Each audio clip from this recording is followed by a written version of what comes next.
Yeah, there is. Okay.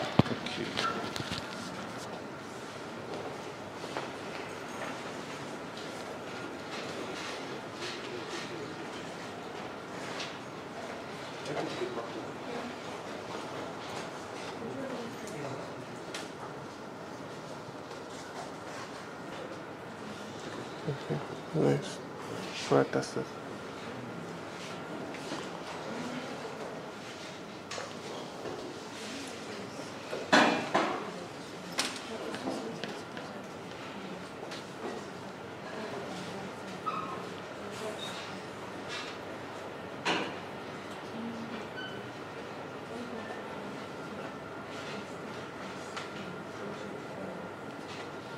Okay.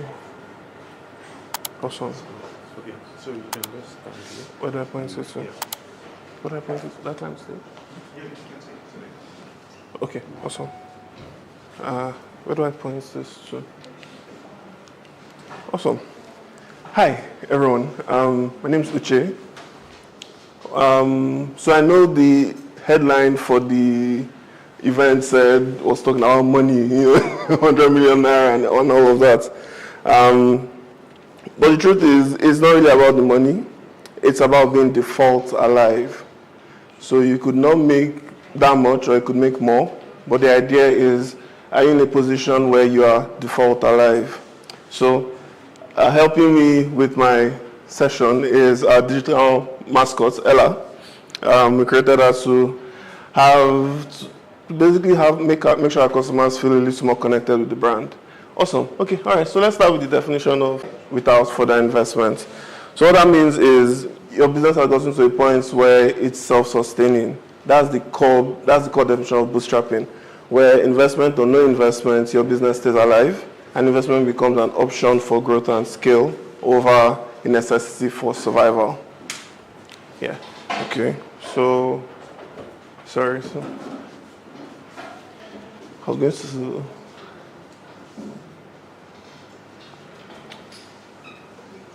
It's loading. It's loading. It's loading. Don't touch anything. Oh.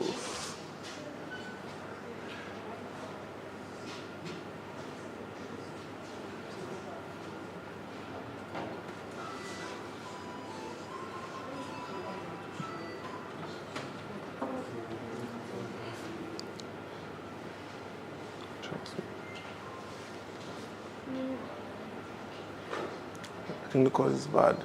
Okay, so next on the slide was a brief intro of Uche, who I am. My journey into tech started when I was 10. I saw this movie called Hackers. I don't know if we've seen that movie. It was Angelina Jolie and some other guys. And I was just so intrigued by the idea that you could control the whole world with computers. Back then it was, oh yeah, thank you. Yeah, so back then it was, they were controlling the traffic networks, traffic lights, the train stations, and I'm like, this is what I want to do in my life. I was maybe 10 or 11 at the time. I said, this is what I want to do in my life. And so I hassled my dad until he got me a desktop computer, and that was my first experience into any form of computing. I was about 11 at the time. From that point on, up until when I got to university, if anybody asked me what I wanted to do in my life, I would say I would be a computer scientist, because that seemed like the cool thing to be, and this was way back in the late 90s, early 2000s.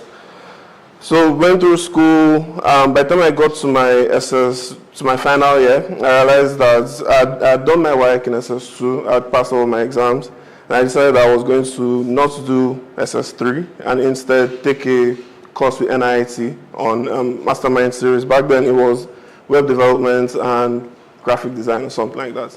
So that was my first entry into like organized tech and software programming. I first learned how to build websites when I was about 16.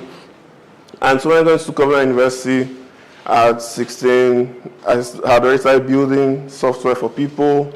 And I met a couple of my friends and we started building software for schools and other companies as well. From there, my interest sort of wavered from just the pure software to business. And so I started to trade rice. I would go to Abakiliki and buy rice in like the big farm bags. Then I'll come to Lagos and repackage it in 1 and 5 kg bags and sell to supermarkets and stores. And I was making a good profit on that. I was still a student. And then from then on, I started a catfish farm, started with 300 fish, grew that to 10,000, sold it off. And then after that, I started a food business. I had the idea that food was the next frontier. And, I always used to tell people that if you are doing businesses in any of the 3 core necessities for life, that's food, shelter, clothing, and maybe now internet, you have a very good chance of being default alive because you are solving a core need. You're not just solving an inconvenience. But obviously, there are other things now, payments, processing, and yeah. So, 2015, I graduated from school and I wanted small chops. And that's how it all started. So, I had a problem. I wanted just 1 pack of small chops and nobody would deliver it to me. This was 2015. Everybody would say I had to order at least 10 packs and then I couldn't have it the same day. I had to place another at least 1 or 2 days in advance. And so I'm like, no, but I want a pack of small chops, just 1 pack. And I would say, now, why can't I get this? So that was a problem. That was my problem at that time. And so I asked around, does anyone else have this problem? You also have times when you're craving small chops and you just can't get small chops? A lot of my friends, about 100 people that I asked in general, were like, yeah, well, they only get small chops at events and sometimes at home. They want to be able to just chill at home or at the office and get a pack or a box and just enjoy themselves. So I saw an opportunity. I realized that if I could, in my immediate circle, find almost 100 people that would be willing to order units of small chops frequently, then maybe there's a business here. So in September 2015, I bought the domain smallchops.ng. And what it was at first was just a form. So what that form would do was the vendors would, when they say they have minimum order quantity, we realize that, okay, a vendor saying they can only make 10 packs is 10 people wanting 1 pack. So what we did was we aggregated demand across multiple people. So you want 1 pack, I want 2 packs, I want 3 packs. When it gets to 10, we'll push it and then push it to the vendor to produce. And that's how we first started. It was a simple form that fed Google Sheets. And then we had WhatsApp groups for all of our vendors. And we had started making money from that point. So we didn't wait till we got the fancy websites, we got got money or any form of funding. We identified the problem, saw a immediate solution to that problem, created a process around it, and put it online. We'll get to that point. Okay, so one of the key conundrums in this industry currently is there's this debate on if a startup is a business. I've seen it a couple of times on Twitter, I've seen it on Instagram, and the truth is if you are bootstrapping, your startup is a business. It has to make more money than it spends. That's the key definition of a business. You're providing a solution to something that is efficient enough that your expenses in providing that solution are less than the value in terms of monetary value that people are willing to pay you for a solution to that problem. So if you're building a startup and you're starting from the beginning, you need to make sure that whatever solution, because again, a startup is a solution to a problem at its very core. So the more pressing that problem is, the more intense that problem is, the more people are willing to pay you for a solution to that problem. The big question is, what's so special and pressure about small chops? And the honest truth is that we sell beyond the small chops. We sell other small chops from anybody. It's stressful. You're making calls, chasing down on WhatsApp, chasing down on Instagram. There are controls around how many you can order at a time, how long in advance you have to place that order. So we are providing ease and seamlessness to this product that everybody can relate to, basically. So Ella has it that, yes, the business should make more money than it spends, but then there are some one-off capital expenses that happen at the beginning that you should not account for when you're looking at this. So basically, if it costs you in a cab delivery business, you're carrying people around, the cost of the car is the initial capital. The business may not be able to cover that cost initially, but instead, you can, I don't want to get so technical. Okay, great. Okay, so, but instead, the running cost, that's your cost of fuel, your cost of maintenance and all of that, it has to be less than how much you're getting from your customers, if not, it doesn't make sense to drive people around. If you're spending more money on fuel and repairs than you're getting from charge. Sorry.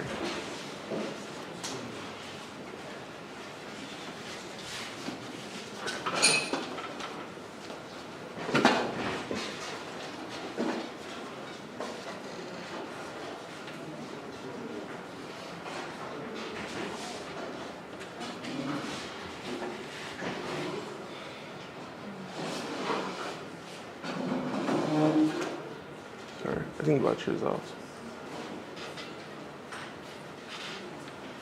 Sorry, guys. Okay, let me just continue.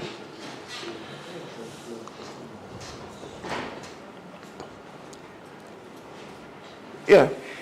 So if you're going to be bootstrapping, and what we learned really early on with building Smallchopsng was that we had to make sure that all of our income covered our expenses, and that's where it starts to think about it, like the unit economics. You need to make sure that you know to the T how much it's costing you to provide that value or that service to your customer, and then you need to make sure that your price point it matches to the value that your user perceives, but it's enough of a difference between that value and how much it's costing you to solve that problem that you can make, significant revenue to run the business, basically.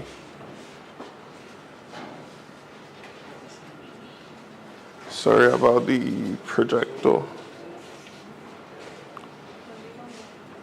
The next point is pretty... Okay. So now you have a business, you have a startup, you are bootstrapping, you figured out that, you've done the math to make sure that every kobo you spend, you're making it back plus a little extra to keep the business going. The next step for you is to start to find customers, because you've done your math, you figured out that this is enough, this is how much to charge, you've done your research, you figured out that people are willing to pay this amount for this service. The next thing you need to do is find your customers. So there's a concept that I like to call your true customer. These days, it's very easy to have an assumption of who your customers or users are, especially when you put a lot of money into marketing and advertising, and then you get a lot of people that come in and you're like, yeah, we saw your nice ad, we just want to try it out. So there's this concept I call the true customer. I believe your true customers are those people that find you and choose you as a solution to a present problem that they have. So you are selling shoes, somebody needs shoes, and they find you and choose your store. That's your customer. So you need to invest significantly in... Oh, okay, cool. Could you make this, I'll shift to the side. Okay.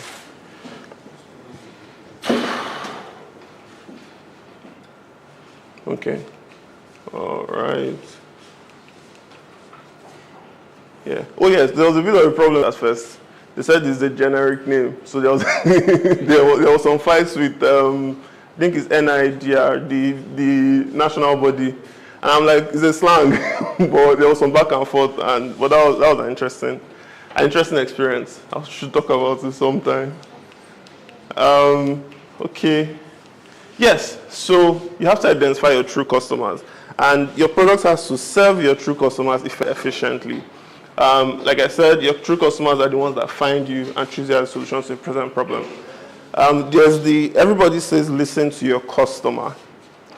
Sometimes someone could order from you just once, place a request just once and never come back, but they've given you some sort of feedback that is supposed to apply to every other customer that comes. So my personal philosophy is, yes, listen to your customer, but pay more attention to your true customers over the general. Yes, so you can actually afford to ignore everybody else, but those people that find themselves and say that, yes, I want you as a solution to a problem that I have, make sure that you continuously and continually be that solution, and it will lead you to building a very niche product, but then you can own that niche, and like we did with Smallchops. But yeah, this is my philosophy. Listen to your true customers. So you've listened to your customers, they've told you what they want to do. How do you turn that feedback into, or how do you work that feedback into your product or into your business or your startup? It's process. So there are 3 different process steps. The first step is the process to solution provision. You have decided that this is the solution you want to provide. You need to break down all the steps involved in providing that solution into steps that are repeatable, meaning that you shouldn't have a unique solution to every problem. I know they say do things that don't scale, that's different. But you should make sure that your core processes are repeatable. Because if they are not repeatable, you cannot automate them. If you cannot automate them, you continue spending money serving people or paying people to run those things. And one of the key ways to stay lean is identifying your core processes and automating them, basically. Then you get people to do the things that don't scale, like talking to your customers one-to-one, getting that direct feedback. But your core process needs to be repeatable. It's very, very key. Because your process that will determine if you're even going to make a profit from that business. If you have steps in your process that are too expensive and people are not willing to pay even the cost of what it's taking you to provide that solution, you need to review it and make sure that it's more efficient and more affordable. The second process you need to look at is your internal operations. So on one end, there's a process for the customer to request a service and get that service back. But then what happens between when the service is requested and when the service is delivered, those are your internal operations. And that also needs to have a fixed process. In Smallchops, we built all of those internal operations into a software. We call it Sinos. I'm so sorry. we call it Sinos. And then what Sinos does is, once an order is placed from any of our user-facing channels, it processes it and routes it to the right place, basically. But then we could only do that because we paid attention to every step required to go from interest received to service delivered. And then when we're able to itemize that, we're able to automate the core reasons why we don't have a lot of people on our team. Because most of the things that you usually have people for, we figured out ways to automate them, basically. Whew, sorry. And then the third process, data collection and process optimization. It doesn't matter the size of your business. You need to pay attention to data. It's very, very key. And then you're looking for patterns, you're looking for repeatable, you're looking for things that stand out of your current flow. Observe your sales seasons, observe your customer behavior, retention, your expenses. If you're importing anything, the FX rates, observe everything, pay attention to your data, and make sure that you always review your internal and external processes and optimize them. So you don't just set the process and leave it. You could set maybe 3 months, 6 months, 1 year review times for your processes based on feedback that you get from your customers, and you optimize them. You keep optimizing, keep observing, keep learning, and keep basically making your process better, because process is everything. I can't overemphasize the importance of having a good repeatable process. Now, one of the key things you need to track is your money. Money coming in and money going out. Like I said, you can't bootstrap a business if the money coming in is less than the money going out. You would always need investor funds to keep going, basically. But you would not even know the degree to which your income or your expense supersedes your income if you're not paying attention to it. So track everything. Track your expenses. Use free software. There are a lot of free stuff. You don't need to have an accountant in the initial days. When I first started, I had Google Sheets. I still have Google Sheets. And then we have records of this is everything that was sold. These are all the vendors that were paid. These are the riders, their names, their numbers. This is how much they were paid. Keep track of especially if you want to raise at some point in the future. Your records are very, very important. You can explain that you didn't have an accountant at the beginning, but you can't explain why you didn't have any records at all. So, yeah. When it comes to cash flow, only take on recurring expenses that directly tie to revenue. Everything else can be short-term or one-off. This part is tricky.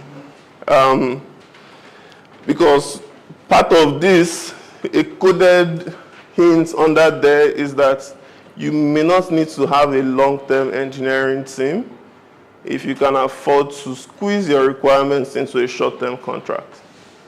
In my experience, what happens is if your requirements are concise and detailed enough that you can give to someone and say, I need this delivered in 3 months, in 6 months, tell me how much. First off, they are going to leave their actual job that is paying them a fixed salary and focus on getting your project out as quickly as possible.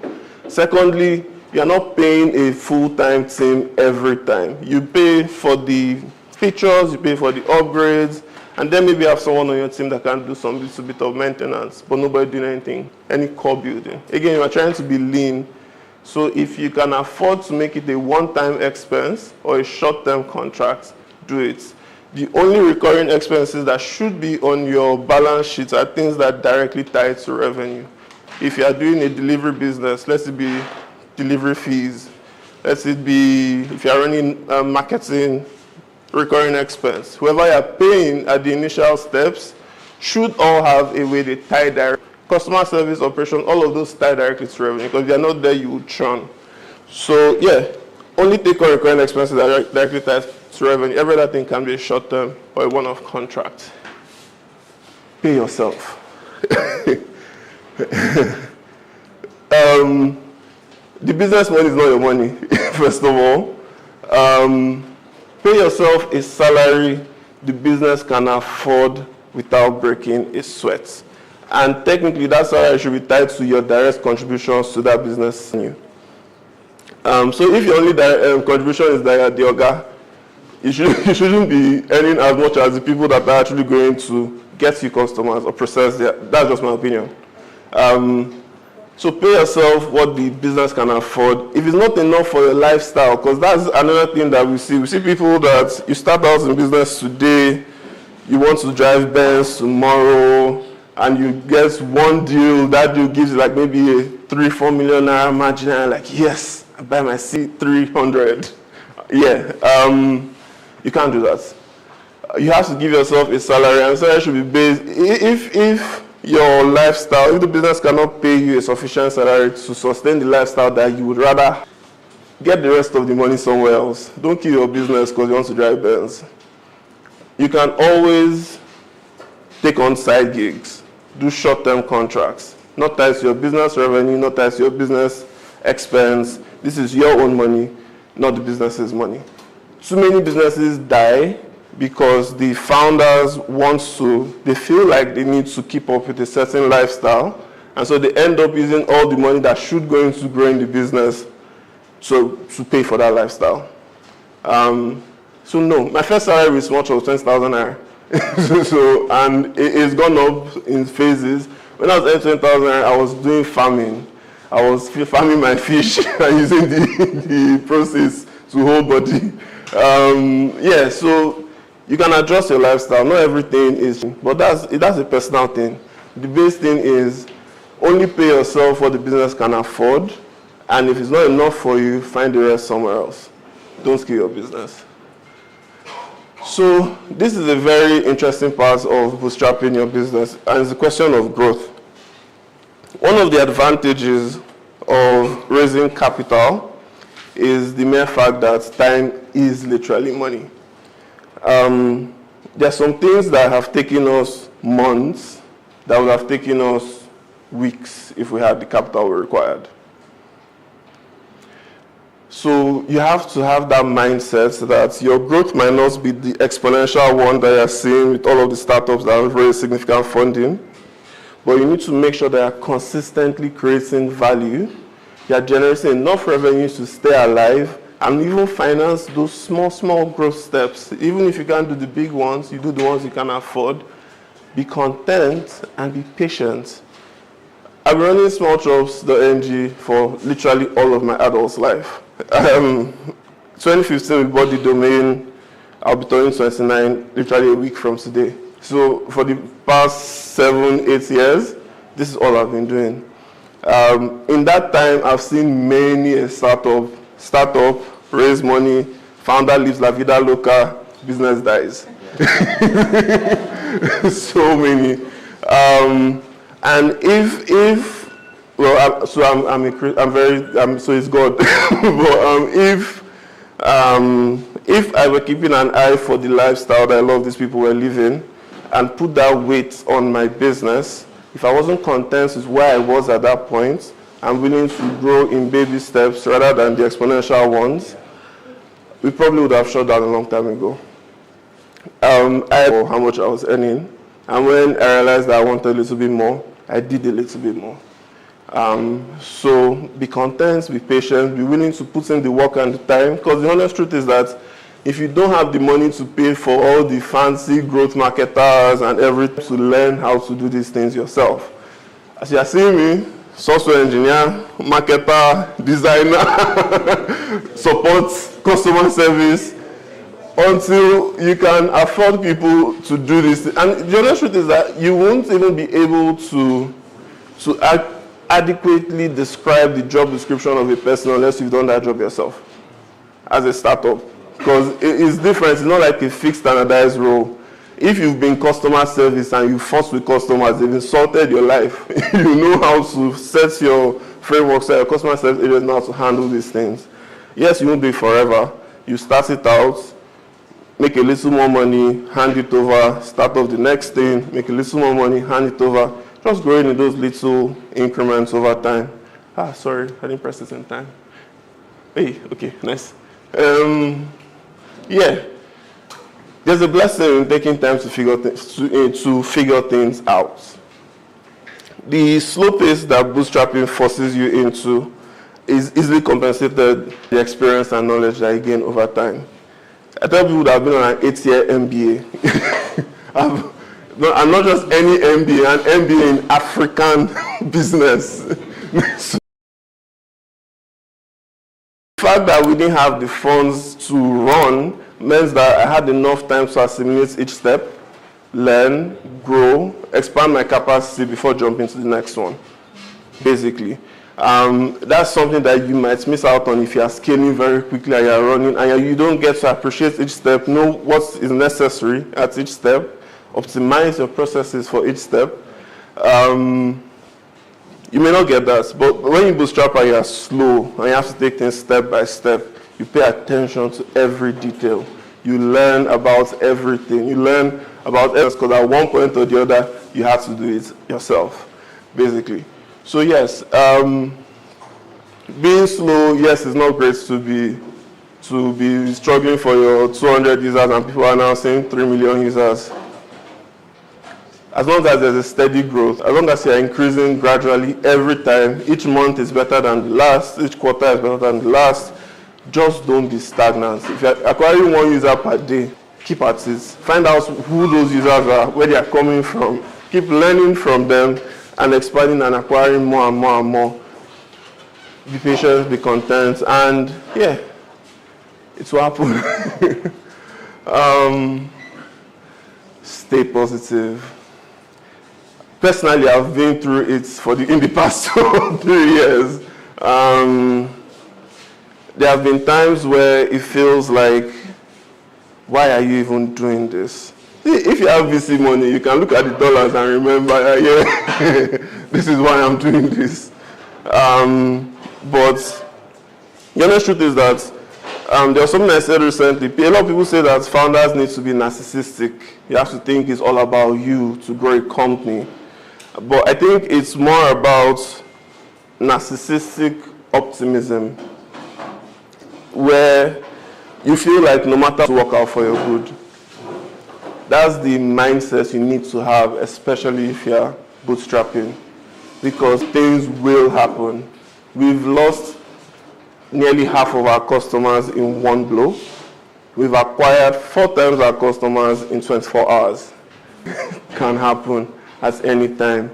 Also, because you're bootstrapping does not mean you shouldn't take advantage of initiatives that come out, especially grants, awards, and all of those. I could say we got the grant last year from the Grooming Endowment Trust. One of the representatives is here, but I did ask him if I can point him out before climbing the stage. And I can say for a fact that helps move us a couple steps ahead of where we would have been right now. In the next couple of weeks, you'll be hearing a lot of announcements from us. We already did collaboration. Now you can order cocktails, mocktails with your order on Smallchops. Pretty soon, it won't just be Lagos. These were steps that are only possible because we're a grant and it accelerated our growth, literally. That should be the point of capital in your business.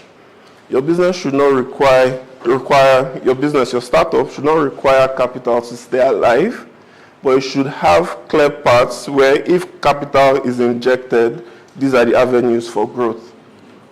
So, keep alive without investor money doesn't mean that you should not collect investor money. Do you understand? But the idea is, if it comes, if it doesn't come, because you are providing a solution to an active problem, hopefully a recurring active problem, you will stay alive, and that's really the core of bootstrapping. So it can start off, it doesn't have to be a big hit in the first year or in the second year, but do these little things, you see some incremental growth, and one day you wake up and you realize that, oh, wow, we've delivered 600,000 packages, and it's just an interesting feeling. Yeah, so always stay positive. No matter what happens, it could have been worse. Thank God it's just where it is, and a community by visiting www.smallchopsng and signing up. Thank you. Thank you. So we'll be taking questions. We'll take okay. a few questions. I think we have enough time. Yeah, to see if you want. Okay. Sorry. Okay. Cool.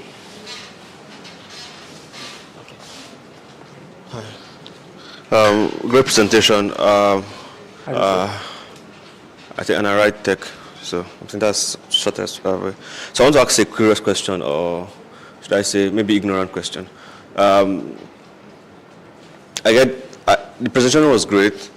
So my thoughts are this: we are in an economy whereby food inflation is 27%, real inflation is 24%. Is like seriously down. You make a very important fit.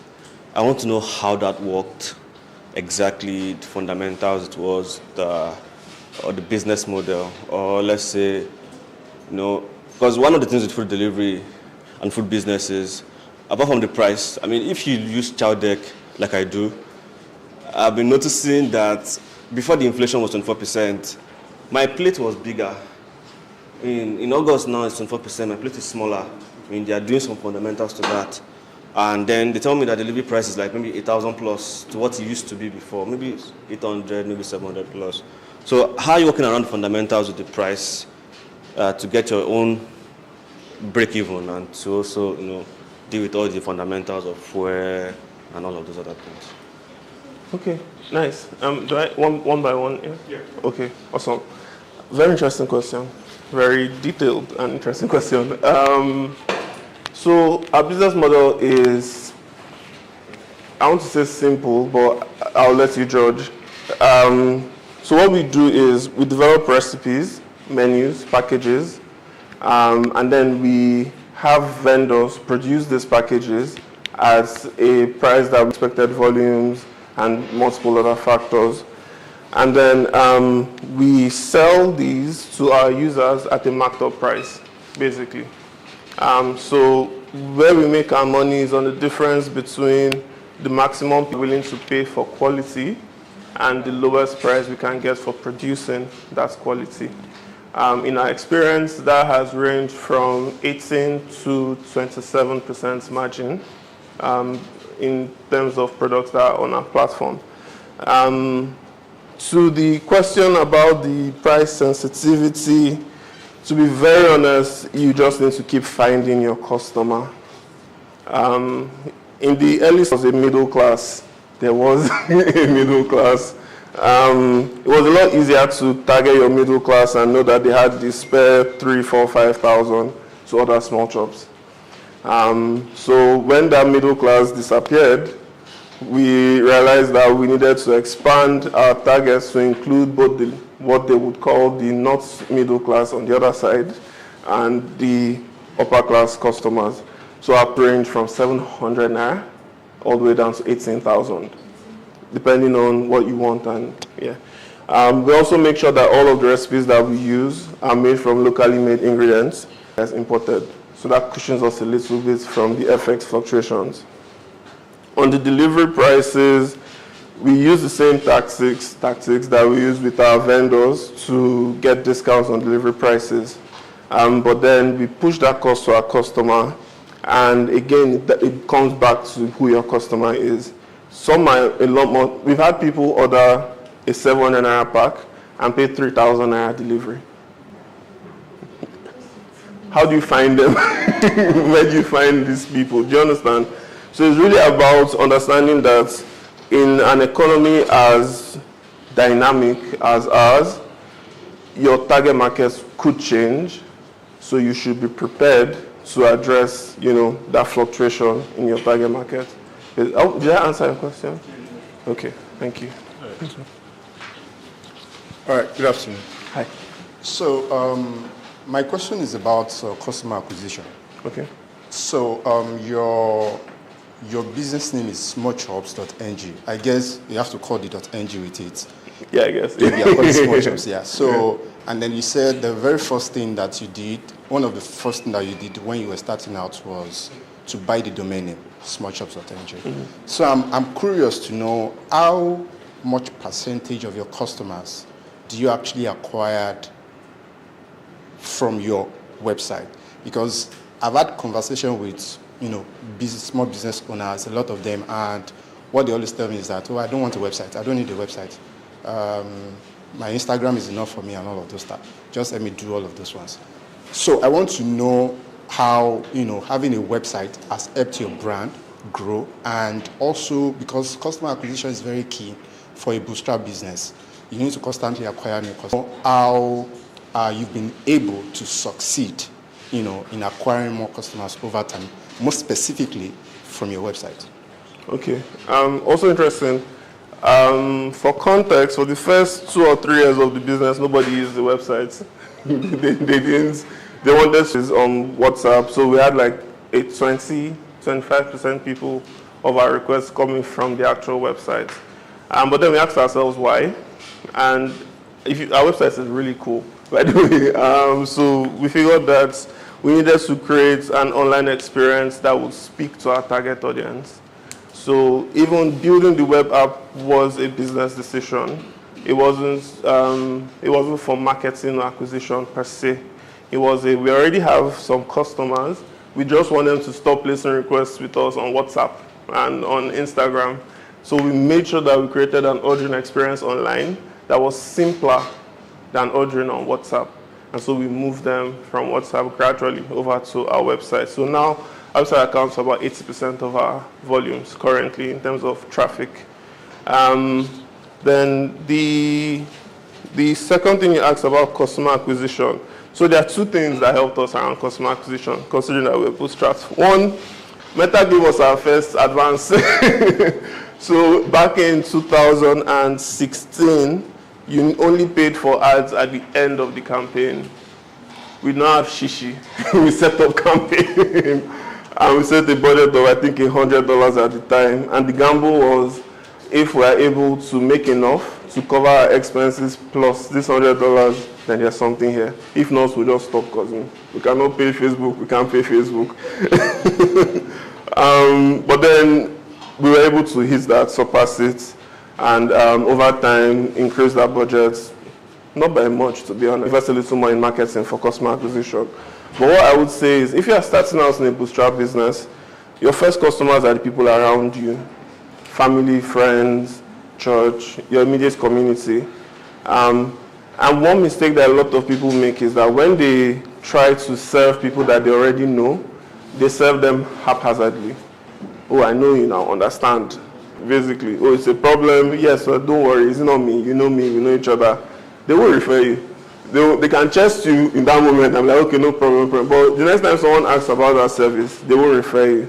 So the key thing you need to do is, first of all, charge them. Charge your friends, family, customers, your community. You can discount it, but don't discount to the point where you're in a loss. Charge them, and 2, serve them very well. They would serve as your loyalists. They are the ones that are going to start telling people, well, someone in my church that is doing this, and I've used it once and it was great. My friend does this, my friend does that. So those are the 2 key ways that we started off and started to build out our customer acquisition strategy. It was my initial friends, and then Facebook's generous advance, and we just kept moving across that. Okay.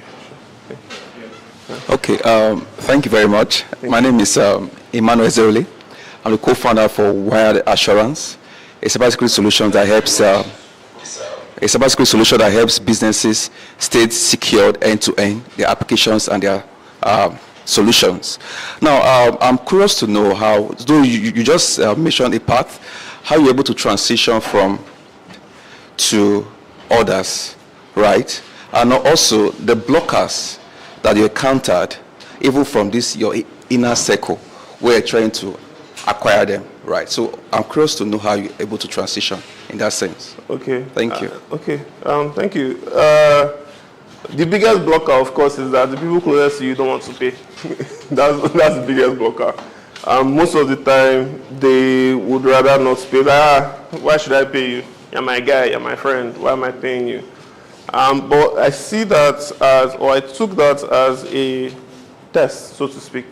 Because if I can create enough value that even my friends and family are willing to pay, free small chops. Oh God, there's a lot of free small chops. Give us free small chops. I'm like, okay, sure. But what would it take you to pay for small chops? And like, if it comes like this, if it's like that, if it's like this. And it still boils back to what I said. So because I gave them that, they felt like even though they knew me, there was a professional relationship where I would give them the best value for what they've paid me for. They felt comfortable referring me to other people. So that network started to grow out bit by bit by bit. And then also there was the Facebook marketing as well. So it was a joint effort between that word of mouth and then the advance from Facebook, basically. So there wasn't so much of a direct transition. It was more like you serve somebody and then you get the call that, oh, I got your number from this person, or you see someone place a request. We started out the referral program because a lot of people were like, I got your contacts from this person, or I found your website from this person. And we just started to grow from there. So there wasn't like a strong point, because even till today, my friends and family still order small chops till today. So it wasn't like there was a transition, so to speak, but the value just created a network effect that it was easy for them to communicate that value to other people. Okay, hi, good evening. Good evening. Yeah, thank you for the insights you have given so far. I've had to write down a couple of notes. Nice. Thank you. So you made mention of like 3 processes: solution provision, internal operations, data collection. Yeah, I think my main question would be, what's one major challenge you think you face during internal operations itself? Because when you're having to spell it out, you actually mentioned that you have a small team, so that way you're able to manage funding and other things. But then what is one major challenge you have to manage during this particular phase itself? So the biggest problems you would have, or that I think we had with internal operations process definition, was the human factor. So you could spend a whole day, a whole week training somebody on how to do the right things, and they will just decide to still do whatever they want to do, basically. So what we did for that was we optimized for processes that did not require human beings. So we built out our processes, and that's why we actually built our own software, so that it could serve the core needs of that business without requiring so many people. Because once you add, the human factor is such a volatile element, because anything can happen at any time. So one of the ways that we did that was really to reduce the human factor and create processes that we could easily automate, basically. Yeah. So that, I don't know if I should be people. Thank you. Thank you. My name is Bobby. Hi, Bobby. Okay, so you said something about one-off, right? If you don't have enough money to fund, engineers to sit down and be working for you every day. So if it's possible to just do one-off, you do it. Now, was there ever any time where you did one-off with a software, bringing that person back to pay more, or someone builds a system for you and you have issues, or you're having issues with the system and you want the person back and it's asking for more money? Did that not have any effect in the business, you having to spend more? Okay. So I have a little bit of an unfair advantage in that sense, because I have software engineering experience myself. So what I do with our one-offs is I write very detailed PRDs and set very detailed goals and objectives, and make sure that if those goals and objectives are met, I'm not going to need to see your face again, basically. But I'm aware that that's an advantage I have because I have certain experience. So you can't come and tell me that there's this, and I'll review your code. So you can't come and tell me that, oh, this thing broke, and like in that corner, and so you need to pay a lot extra money. No, I'm an evil man. You can't do that. So yeah, I guess how I was able to mitigate against that was that I made sure that the PRDs and the goal definitions were very clear, so that once those goals were met, they would not need to come back to solve the same problems again. And these were contractual as well. So if something that was part of your contract breaks within a specific time window, and I'm not paying you to fix something that you haven't gotten right the first time, basically. And then if you want to do upgrades, which is a different thing entirely, then it's fine if you have a developer that you're comfortable with, and that also maybe gives you fair rates and you want to do an upgrade, but that's a different case entirely. Doing upgrades, yes, they might charge you more, because especially if they're announcing some traffic on your website, but not to fix something that wasn't done right the first time. So yeah, it's not a problem if you pay more, but be paying more for better, not paying more for the same thing that should have been done the first time. All right, so I'll take a question from the online audience. And the person says, did you choose to not raise investment, or was it just because you could not get any investment? So the investment scene is very interesting. Very, very interesting. When I set out, I thought it would be easy to raise investment. I was so sure, like, yes, this is a problem everybody can relate to. This is fake. We're not doing, currently we got about 1.5 to 2 million hits on our website every month. We are seeing traffic. We have Smallchopsng, so we're on the first page of Google. So give me money, let me multiply it for you. For you. So it wasn't a choice. I would have rather gone for having VC investments early on, but the only reason would just be that so it would be easier for me, and so I could move faster. But in terms of how things eventually turned out, zero regrets that we didn't raise VC investments. Now we're open to, but currently we're now in like this interesting position where VCs are now like, how can we help you? Because they don't know, they've seen that, oh, we don't need you to survive. Yeah, but how can we come in? Where do you see this going? So the conversations are a lot different because we're able to get to default alive without VC investments. But would I have loved some VC investment? Definitely. But I think I'm pretty comfortable with the way things turned out. Yeah. Okay. Hi, good evening, everyone. My name is Gladys. You talked about enjoying the process and waiting for time. There is a tendency to want to look at other people and say, oh, what am I doing? Why am I wasting my time? Are there like certain books you read or certain things that you listen to that helped change that mindset? Because I think I'm currently experiencing that. So are there like books you read to like help change that mindset and help you like trust the process? So for context, I love to read. Between 2015 and 2020, I read close to 2,000 books on business. I had a folder actually that I used to, if anybody would ask me, like, take, just read this. Because for me, it wasn't about specific reader, authors or specific people. These are contexts. This Nigerian context is so complicated. The clear-cut solutions that a lot of these people propose would not work in this environment. But what you could do, or what I did, was I was picking key lessons from different people. I like Malcolm Gladwell, Outliers. I like David and Goliath because I was a David. I like Brian Tracy's books. I liked Andrew Carnegie, Rockefeller. So I read wide. I don't read as much anymore, unfortunately. I'm trying to change that. But I read very wide. And I guess what I would say is when it comes to picking who you want to listen to or who you want, you might not find everything you need in one person, but keep an eye out for multiple people that could teach you multiple things. Do you understand? So I can't give you a direct answer in terms of read this person, read that person, read this person.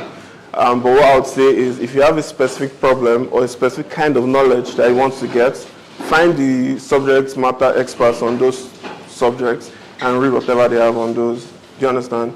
But if you are looking for key people, I like Carnegie. I like the people that build industries, Rockefeller, Carnegie, those people. Yeah. But I'm aware that they are come from ours, so I pay attention to which of their learnings I actually implement or I actually go through with, basically. Does that help? Okay, awesome. Yeah, good evening. My name is Funshaw.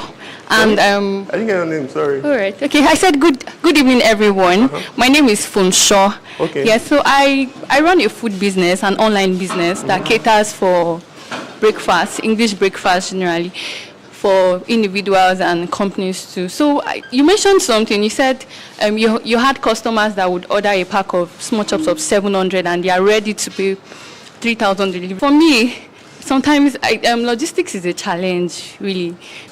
Now, let's look at the fuel hike and a lot of things now. So, like for me, the basic pack for my business is 2,500. I've had issues whereby someone comes and by the time we calculate the delivery fee, it's going to like 3,500, 4,000 because I run my business around Yaba. So for someone that is going, something that is going to Lekki, Aja. So I wanted to ask, like, how do I work on this? Like, do I have to partner with logistics? Because now I'm bound, it's breakfast. I think for every one of us, anything beyond 10 a.m., 11 a.m. doesn't work again. So what do you think I can do? Like, do you think partnering with logistics companies will help? Or Okay, so logistics is definitely a pain. And partnering with logistics companies might not get you too much of a discount because they'll still quote the whole fuel thing to you. So there's something that proportions when it comes to setting pricing for like products and logistics. A 2,000 naira delivery fee doesn't make sense until the product is above 7,000 naira. Do you understand? So it's like if I'm already paying 7,000, I can pay 2,000 for delivery. So one way around that is you could, if you're running any form of paid ads or if you're doing any form of marketing, when you're targeting the people that are farther away, target them with your larger packages. The ones that would not mind that you're paying 2,000 naira for a 10,000 naira delivery package, do you understand? And then for the ones closer to you, packages. So what will end up happening is, and what most likely happened in our case was this person had already ordered a bulk package at some point, and he's like, oh, I like this product, let me order again. And the delivery fee was not too much of a blocker at that time. Do you understand? So you need to pay attention to the proportions. For the areas where your delivery fee is relatively high, market the larger products. For the areas where it's smaller, market the smaller products. Okay. You want to add something else? Like, I'm asking, is it possible to partner with logistics companies? Like, do you think it's... Definitely it is, but they would still charge. So the only way to get discounts from logistics companies is volume. So if you are doing 500 deliveries in a day, they'll chase you down. They'll come and ask you to partner with them. Do you understand? But if you cannot drive that volume yet, you can start small and then start to build up that volume, and then over time, I think if you are doing up to 20 to 30 deliveries daily, you should be able to find one or two partnership with a significant discount. So the volumes matter. Hi, Uche. Hi. Good to see you again. Yeah. I'm good. Yeah. So I'm Joshua. Good afternoon, everyone. Or good. I'm a lawyer. I'm a tech lawyer, and for me, it's services, not goods. And I don't think anyone in this room has ever heard of VCs investing in law firms. So we're always bootstrapping. The question I have for you is, with what you said last, with regards to narcissistic optimism or confidence. Because it reminds me of Tokwe Awutona's interview, Tokwe of Calendly. It will be bootstrapped till he made it. At what point do you start looking at or what indices do you start to use to judge whether you are just pouring water into a basket or actual bucket? So how do you know if bootstrapping is working for your business or you're just blowing money? what are the indices do you use to do that? The most important index is money. if as long as your business is making more than it's spending, you can most likely bootstrap for a while. So the only problem and the difference between bootstrapping and like VC is really just scale. So the only drawback could be that, you know, growing into that larger scale where it starts to make even more money, you don't have the capital required to set that up, basically. But as long as you're making more, and that's why your records and your tracking is very important. As long as you're consistently making more money than you're spending on that business, then you're pretty much good to go. Yeah. Okay, so we can't take too many more questions. I'll take only 3 questions, and then we'll move on. So let's start with. Sorry.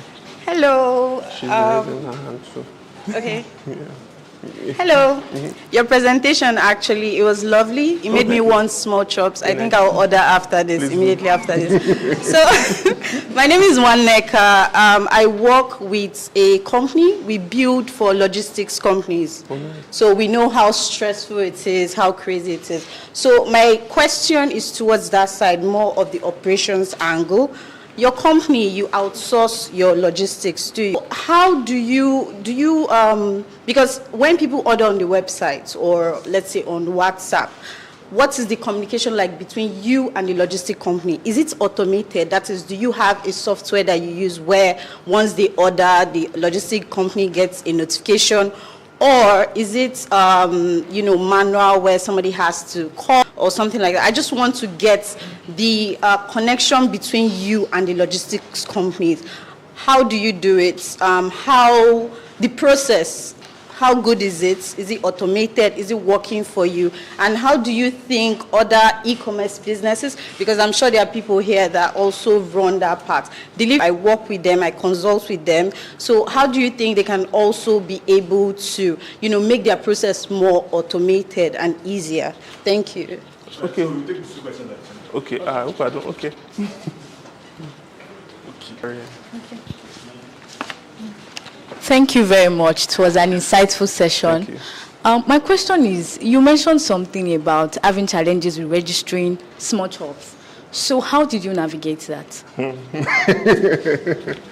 Okay, so your question, and then I'll answer the logistics question. We plenty, I beg.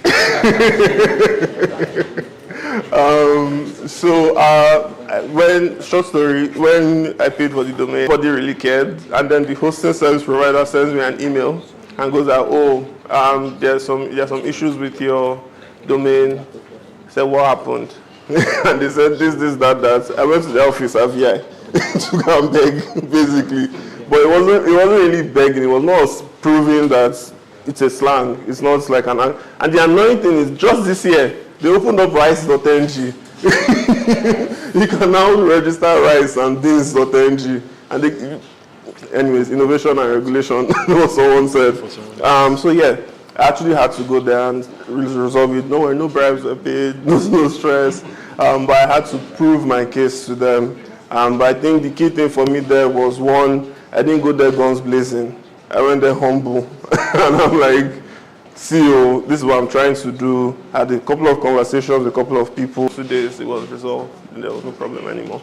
But the key thing was, with all my humility and I was ready to dobale. So, when approaching issues like that, especially where government is involved, it's always best to come from the angle of humility.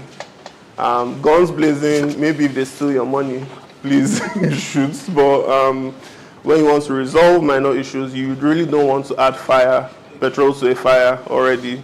Try to diffuse it, prove your case as civilly as possible, and you should be fine. But that's how we resolved ours. I just went there to speak to them, and they let us go, basically. Sure. And then to logistics, Sinos, the software that we built, automatically. But it starts off with managing the customer's expectations from the point of placing the request. Okay, so I will start off with the logistics partner, and I'll let you know how it ties into the rest of the ordering process. So when people place a request for an order, when it's the designated time for the riders to be notified, because all the products are made fresh. It's not like that they just put it from a into a. Once you place a request, that's when it's going into the fire. It's going to be packaged for you. So when everything is time bound, when the request comes in, again, this is one of the things that you probably don't learn in an MBA. Would you believe that the biggest problems with having riders use software is that they all have their data? Yeah. That's the biggest problem. Live tracking, they'll turn it off. If you give them money to buy data, they'll turn it off and be watching TikTok lights. Do you understand? So what we did was we integrated our system with SMS. So when the request comes in, they get a bulk SMS. It's like a full operational question. So we divided Lagos into operational zones. Each zone has a core vendor and a substitute vendor. Each zone also has riders that are designated to it.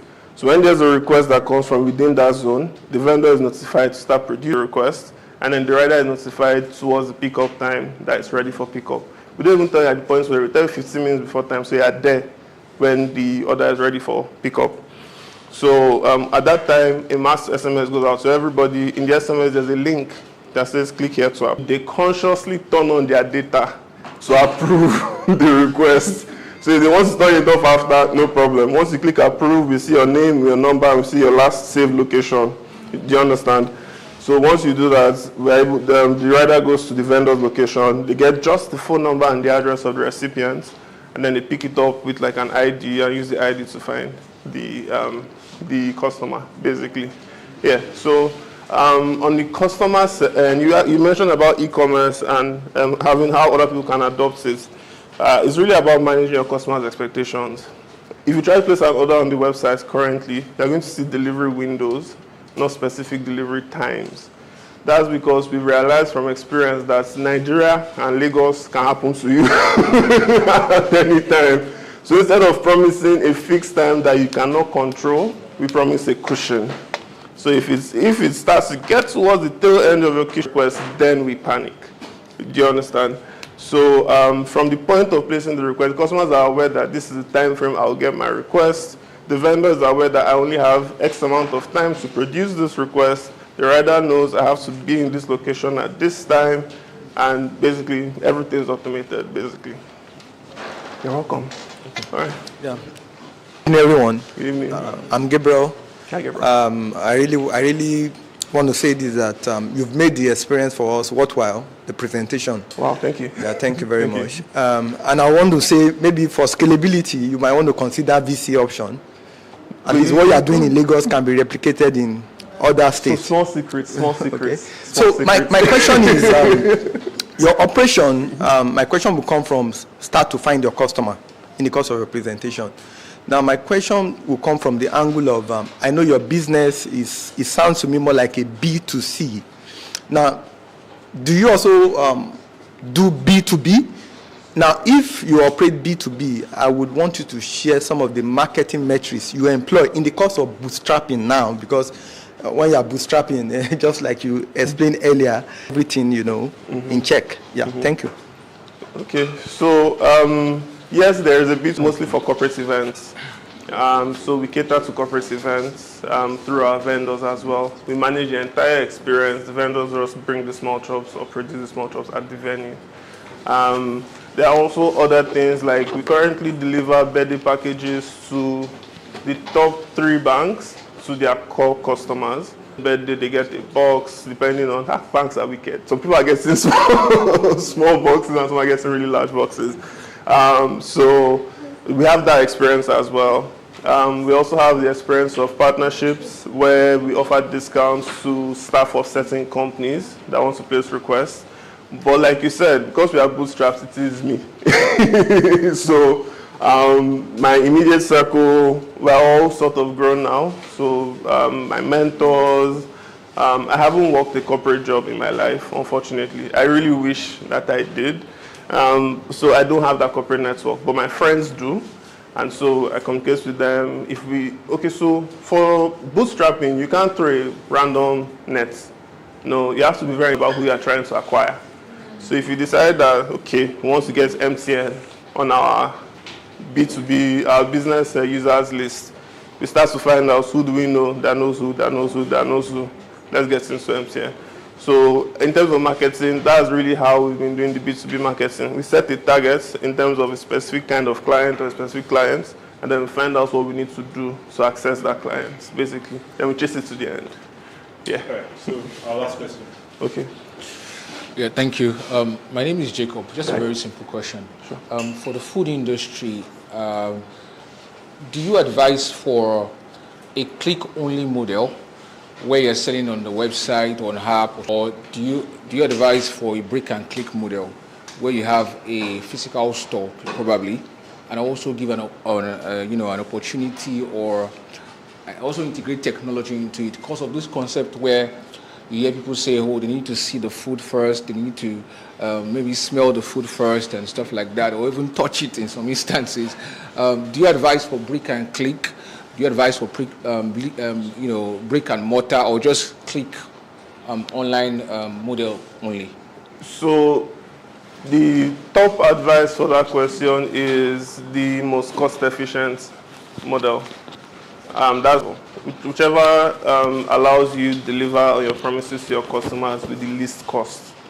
So if, for example, there are certain businesses, like open market kind of businesses, where people are not they don't want to order on a website, like you mentioned.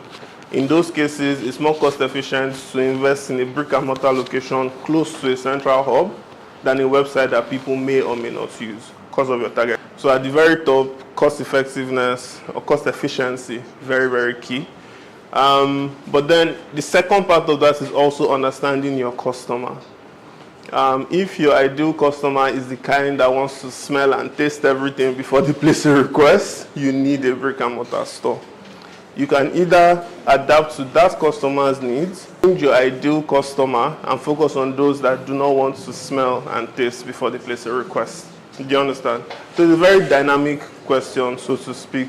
It really depends on your target customer, what is most cost efficient for you, and yeah, those two things basically.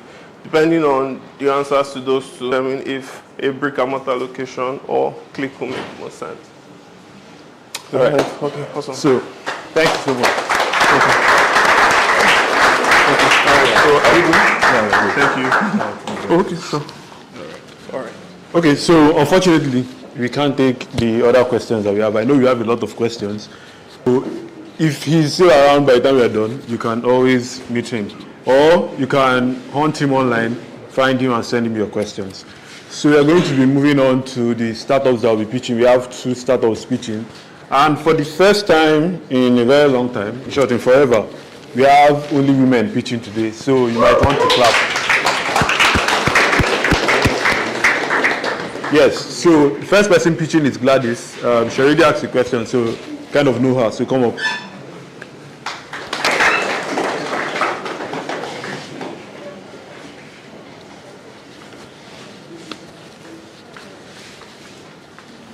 How do you do this? Where do you want to put it? So, face the camera. Hi, everyone. Hi. Let me catch my breath. There you go. Yeah. Okay, thank you. Okay. Yeah, thank you. Hi, everyone. My name is Gladys Marikwe, and I am the co-founder and CEO at Base. I have a question for everybody here, and you can raise up your hand to answer. Has anybody in this hall or heard someone say, oh, I couldn't submit this document. There was no light in my house. Who has heard that? Yeah, especially for remote workers. The problem of productivity is what we're trying to solve at Base. And according to the report in 2022, December, by CE, 2022 recorded the year since 4 decades. It was the first time that there was a steady drop, quarter-on-quarter drop in workers' productivity. And what that basically means is that you as a business owner or you as a career professional, you're getting paid to get work done, but you're not doing work. And as a business owner, you're paying people to go doing work, right? And so we started Base because of a problem that I had, which was not submitting documents because there was no lights. Yeah, so Base is for co-working spaces. What we're trying to do, because we understand that in Nigeria, where we are right now, we intend to go global now. People are constantly, especially in Lagos, the fuel subsidy thing has reduced the rate of traffic, but it doesn't still change the fact that people are living on the mainland and working on the island, and so they're taking long hours of commute every single day to work, and that is super, super, super stressful. And then with the fuel subsidy, we now have people say, oh, work from home, but then you're struggling with poor power supply, and you're struggling with bad internet. MTN is such a mess. Hope they don't see this video. You think MTN is the best, you should buy an MTN SIM, but you're still battling with poor internet. And for the business owners, there is this high cost of running a traditional office because you're paying for light, you're paying for internet, you're paying all of these things, you're paying for the space and all of that. So the solution to this would be a system where you can work from anywhere, but you're still being productive. And so it's wonderful because you can work from anywhere with minimal commute and still be your most productive self. Unlike when you're working from home, that you're facing distractions from family members or poor internet or poor power supply, or when you're working from from a physical office, a traditional office that is rigid, and you have to constantly battle to get to work every day. And so what we're doing is that we're in Kaduna tomorrow, in Lagos. Because you're a Base account owner, you can have access to multiple workspaces anywhere you are in Nigeria. And so how it works, you go on the Base platform, you find a space close to you, walk into the space, into a partner workspace, you check in with your QR code, and you get to work. And when you're done, you make payments, and we bring it to the workspace. Okay, there's something wrong there. But either way, our competitor right now, our major competitor right now is Coworker. We do not really have local players at the moment, but with Coworker, we are cheaper than Coworker, and you have access to multiple spaces accounts. So far, we have over 5,000 plus users on our wait list as a result of our partnerships with MSME communities. And so one of our go-to-market strategy is partnering with communities communities and products that already have our target audiences on them. And so we have 10 active users, individuals and businesses. We have 35 partner co-work spaces in 8 states in Nigeria and 1 in Zimbabwe. And we have 2 MSME communities, and then we have an average booking. And when we say 5 average booking per customer, we mean a customer is booking a month. This market is a 130 million. I'm targeting now the serviceable obtainable market is the 130, and we have the potential to reach an annual recurring revenue of $19.5 million. And how are we doing? How are we making money? We take commissions from the partner co-working spaces that we have on the platform for every customer that we bring to them. And we are also thinking of starting a subscription model, which is one of the questions I'll be asking everybody here that probably is a co-working space. We want to have a subscription model where people can just pay a subscription and just get to work, right? So we are a team of 2 people. Myself, I am Gladys, the co-founder and CEO, and my co-founder is Daniel Adetola. He is the CTO, and we have a good number of VX building tech products and managing workspaces. No, we're not asking for funds here, so let me skip that. Okay. Yeah, so we are seeking $50,000 to reach a 16,000 monthly recurring revenue in 12 months, and we want to use the money for product development and optimization, talent acquisition and retention, and marketing and conversion of our current waitlist to active users. Yeah, so you can access multiple workspaces currently in 8 states in Nigeria. If you go on www.tribes.co, but don't go here because, like I said, don't go here. We had to like rebuild our product, so we are still onboarding workspaces. So you probably go there and you see maybe only 1 or 2. So yeah, and you pay less when you book through us. So check www.tribes.co today.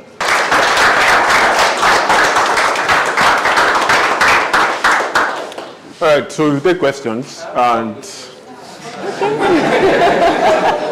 that's a lot of questions. Okay, I'll give numbers because we can't take everybody's question. So if you have a question, please raise your hand. 1, 2, 3, 4. Let's have 6 questions. So let's start with you. All right. Hi, Gladys. Hi. Absolutely love what you're doing. Thank you. But my question is, why or rather, how do people manage? Because from what I can see, your USP is that you can get there and you have access to multiple workspaces, right? And from what I know, these workspaces are not free. So is it that you have paid subscription to multiple workspaces for you to have access to them? Like, how does it work?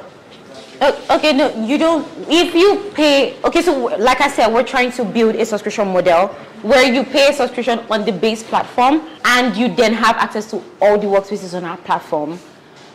You don't have to pay for the different workspaces, no. You can either pay as you go, so you need to use a workspace now and you find one that is close to you and you use it for that day and you make payments. Or you have a base subscription. When we pull that out, you have a base subscription that helps you just access all the workspaces on our platform. All right. Good evening, Gladys.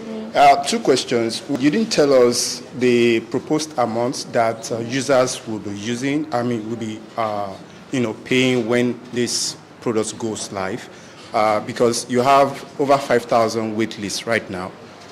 Depending on how much you're going to be charged, you don't even know how much. They don't know how much you're going to be charging.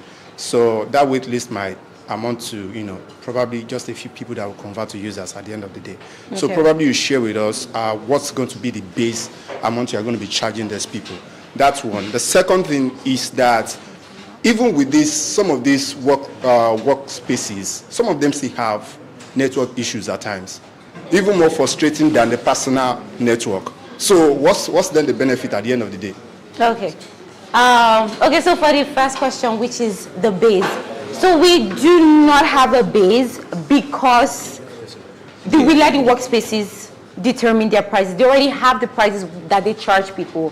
So you have some workspaces that charge 3,000, you have some workspaces that charge 5,000. It depends on the workspace. So what we do is we give you a discount for using our platform. So we don't. I still want number.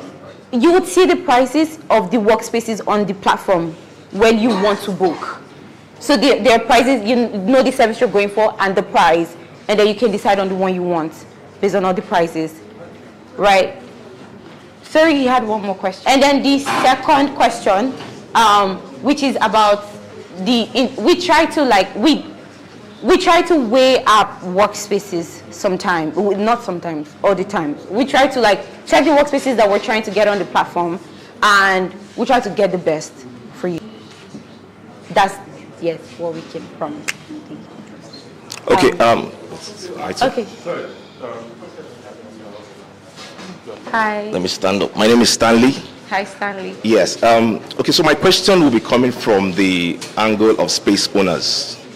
Right? So are you targeting just, for example, I have an office, maybe a duplex 3-bedroom office, have 2-3 redundant spaces.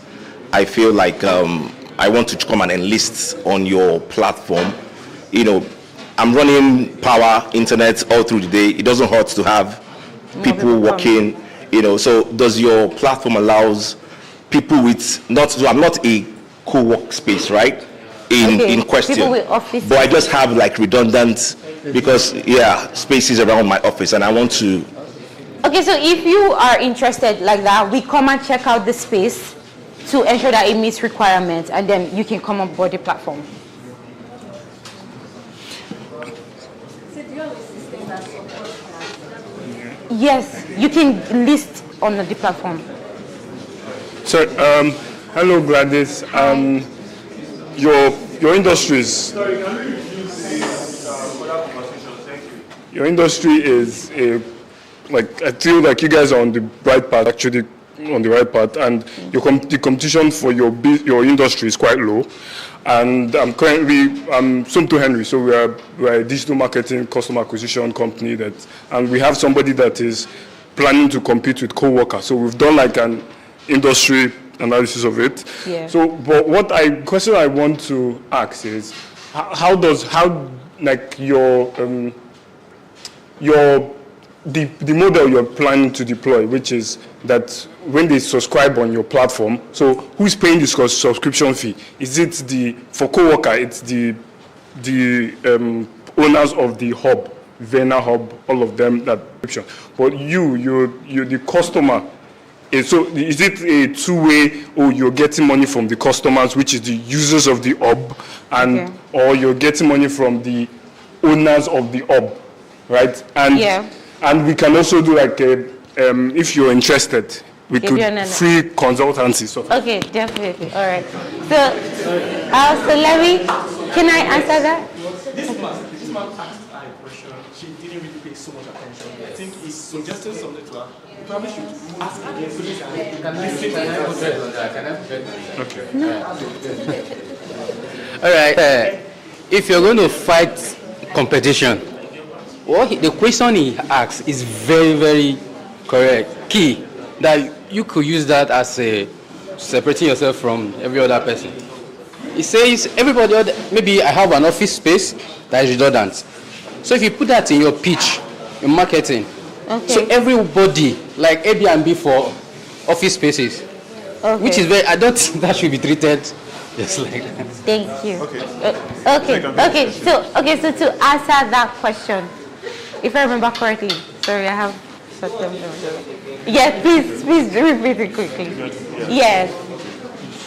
So my question is, like, are you taking, like, you're charging? Okay, right? I remember your question. Yes. Yeah. So when we say subscription, we don't. The workspaces do not pay subscription. What they do is they pay us a commission for every customer that we bring to them, right? But for the users, you're paying, when you pay that subscription, it's basically to pay for any workspace use. Do you understand? So it's like, what will I use as an example now? It's like a wallet system, yes. So you fund your wallet and then we just pay for you from the wallet. It's like Shotlers, where you do a subscription on Shotlers and you don't necessarily have a subscription that just pays for every use. Do you get? Yeah, so we're not paying, we're not asking you to pay to be on the platform. No, we're asking to pay to use the service. So you subscribe and then we just pay for every time you go to the workspace. Yeah. Sorry, so we are taking the questions one after the other. Okay, hi. I'm Michael. Yeah. So, okay, sorry. So can you speak up so that those of us have to go out? Okay, so my question is, my normal behavior would be to go to Google to search for the next co-work space close to me. Okay. I really didn't see anything pointing to that. Right. How will you convince me to leave Google to jump on your platform? Right. That's the first question. And the second one is, as an entrepreneur, if I'm going into an incubator program or any VC, whatnot, right, they most likely would want me to collaborate with a co-work space just to ensure that I am working. So I may not be paying for this, it might be on them. So how do you want to reconcile that? Okay, let me answer the second question first. So for another marketing strategy that we are trying to implement is to have partnerships with people like LSCT programs, and they can like pay for members of their programs, on the, they pay subscriptions for members of their programs, and they can just use their base account to get work done, right? That's one. And then the first question you asked about well, we are a demand aggregator for co-working spaces. So yes, you can go on Google and find, right? But you don't get all of the details that you need. With Base, you find all the amenities that they have. They have the price of each of the services. And so you make a better informed, you make an informed decision of all the details that you can easily find.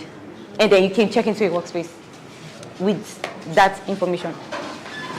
Hi everyone, good afternoon. My name is Ikechi, and I've tried this kind of product before. I've tried building this type of product before. So it's called Camp Houses. I'll try to tell you what we tried and why we closed, right?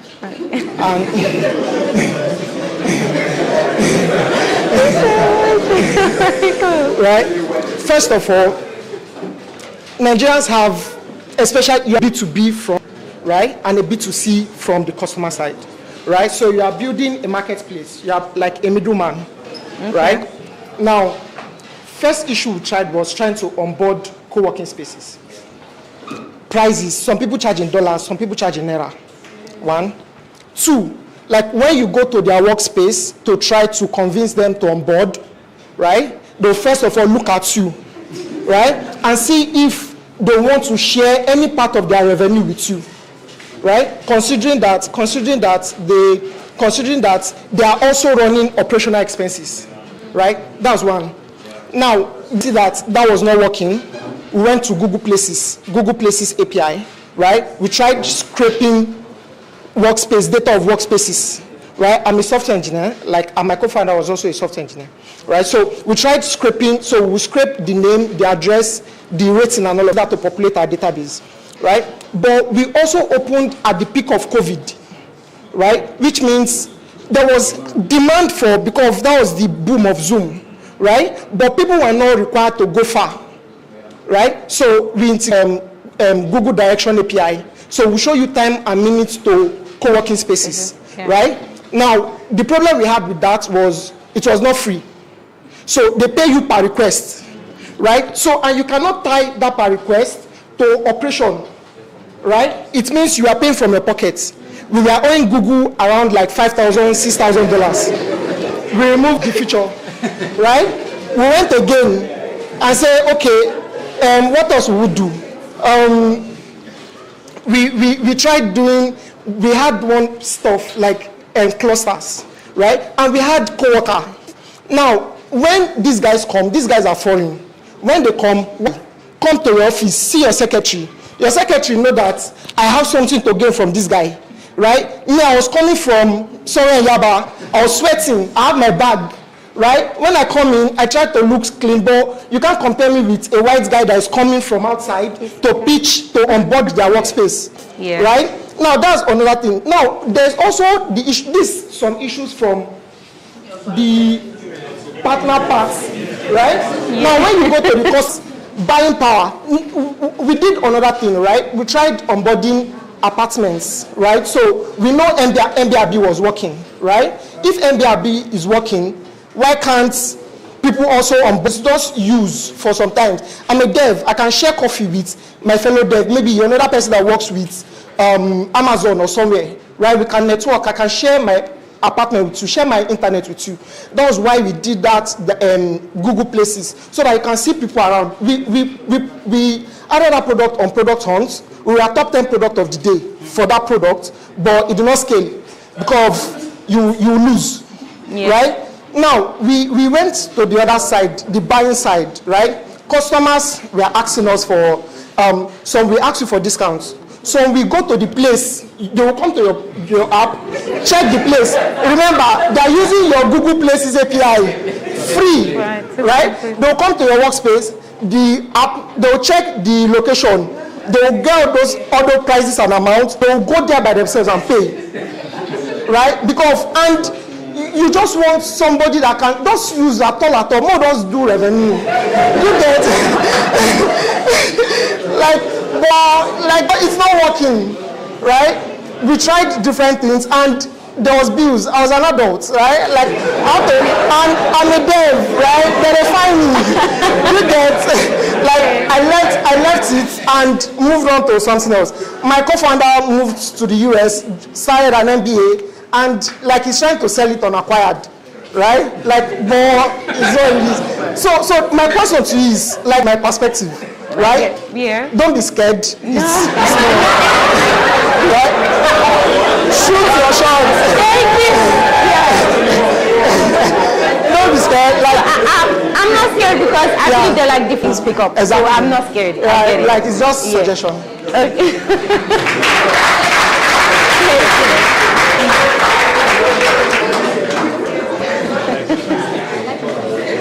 Okay, good evening everyone. I think I'll flow with his role, don't be scared. And that's because the timings are different. But then maybe let me start by asking you this clear question.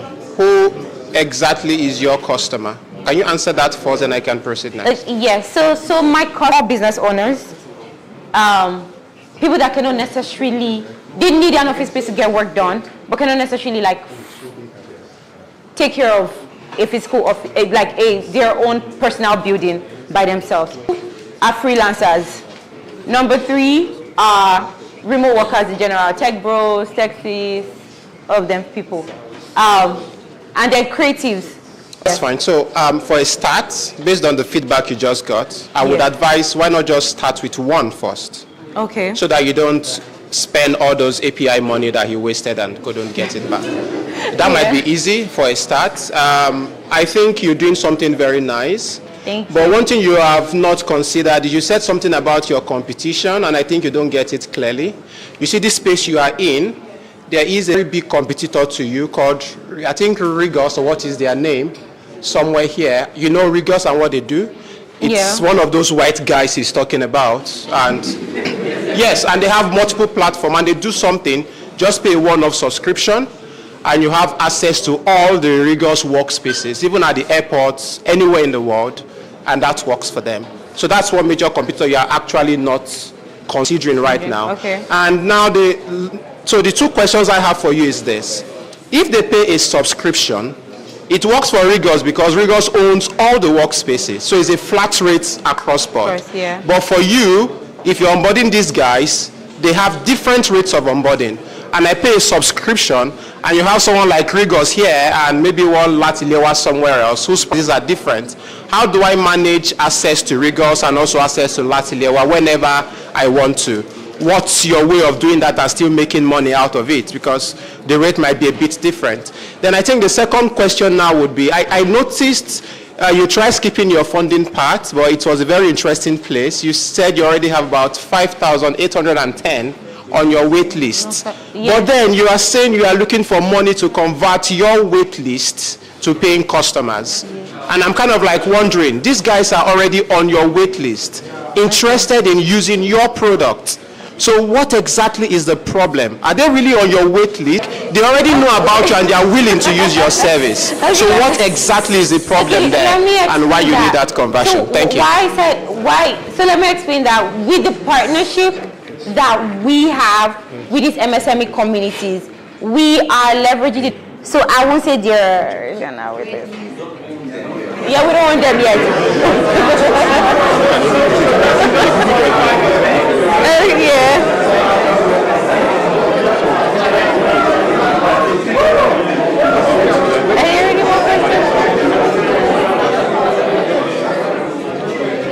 All right, so please, let's manage the noise because we have people online and we want them to be able to hear everything that's happening. So I don't know if you got his question. Yes, and then the other question about Rigos being a competitor. First of all, one of the things that we're targeting is affordability. Not a lot of people can afford Rigos, right? And so we now have these smaller workspaces. And we actually reached out to Rigos and they said no. Yeah, because they said they already had a system for that. But then with our platform, you're not limited to just Rigos. You have a good number of workspaces all over the nooks and crannies of Nigeria. How do you manage So we just got one of the questions that I said I was going to ask here. I have a question because I want to ensure that my subscription rate is good enough, right? And I'm still being profitable. And so maybe I'll ask if I have like one-on-ones and ask different questions after how much you're willing to pay if there is a co-working space. Okay. I could do that now. If you were going to pay for a workspace per month, how much would you, if you're going to pay a subscription to access different workspaces in a month, how much would you pay? All right, so Okay, that's the question. If you're going to pay for a workspace access, how much should you pay every month? So just raise your hand. Sorry, let's start with price. I know it depends on a lot of factors, but say the answer. So 20 per month. Per month, 20 is small. So while we are thinking about that, Please think about it. Thanks. God bless.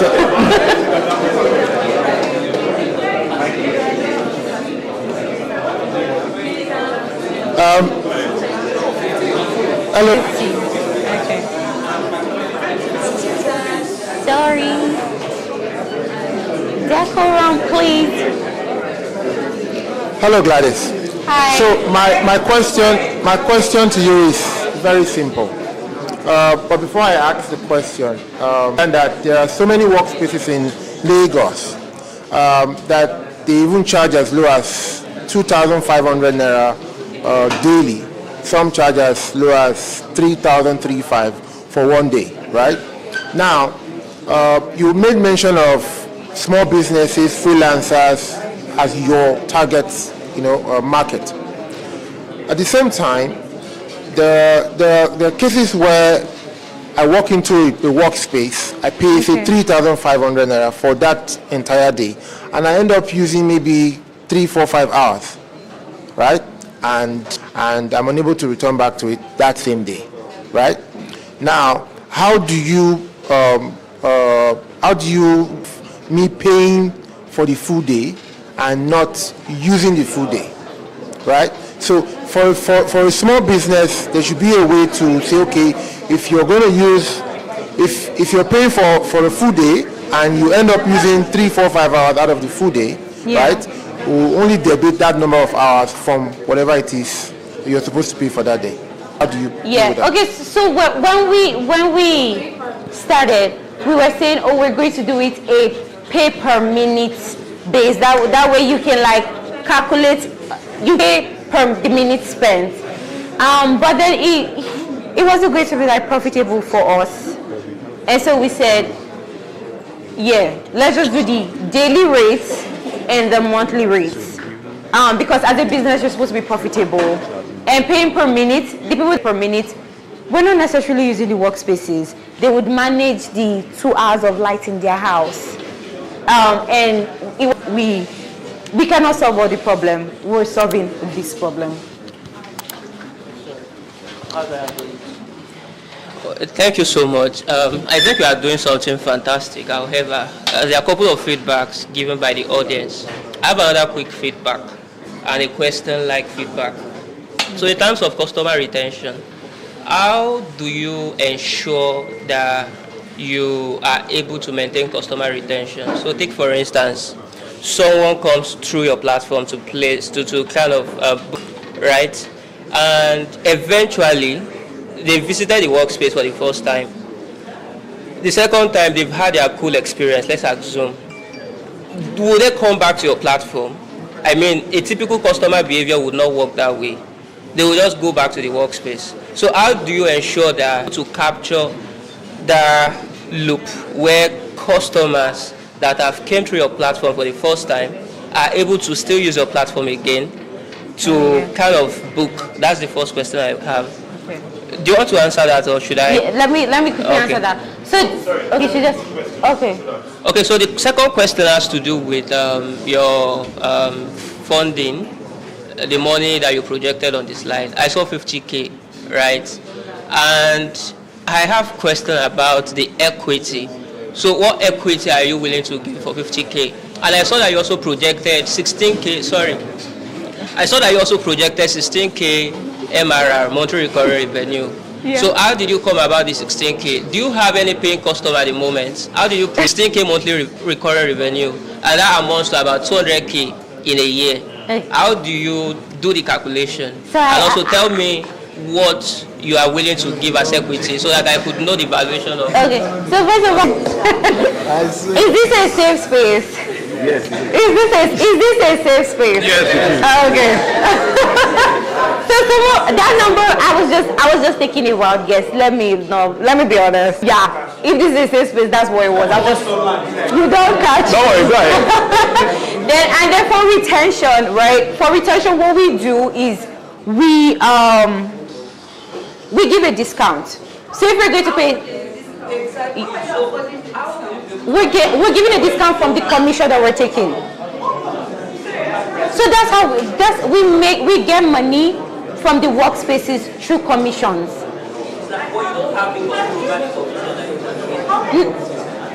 We negotiate commissions with them, but we have a minimum commission that we can. Do you get? I can explain to you. Okay. So we give them a discount, and this discount keeps bringing them back. This discount, they wouldn't get it from the workspaces. I don't know if that's. No, it's fine. The what? What do you? Okay, so I get why you may not want to answer that question, and it's fine. You really don't have to answer every question you get. You get? No, You don't have to answer every question. All right, so we are running out of time. Thank you.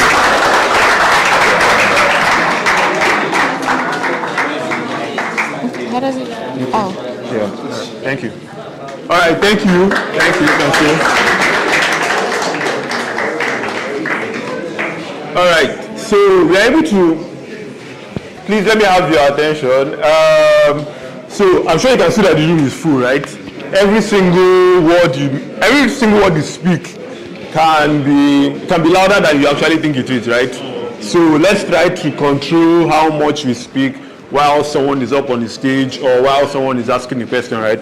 Like I mentioned earlier, we have an online audience and they need to hear, like they need to also have the same experience you're having, right? So to help them, right? So we're able to have Pitch Friday because of support from our partners, Heal. And I don't know how many of us have heard of Heal. Before I tell you what Heal is like, how many people have heard of Heal? Not the hill that you want to die on, like Heal.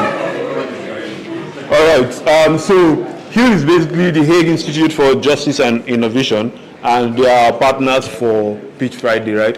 And we'll be having a representative, Kelechi Achinon, who should be coming to like run us through what HIL does. And I'm sure a lot of us here have solutions that could work with some of their initiatives, right? And she'll be telling us how you could get involved and why the work they are doing is very important. So Kelechi, please come up.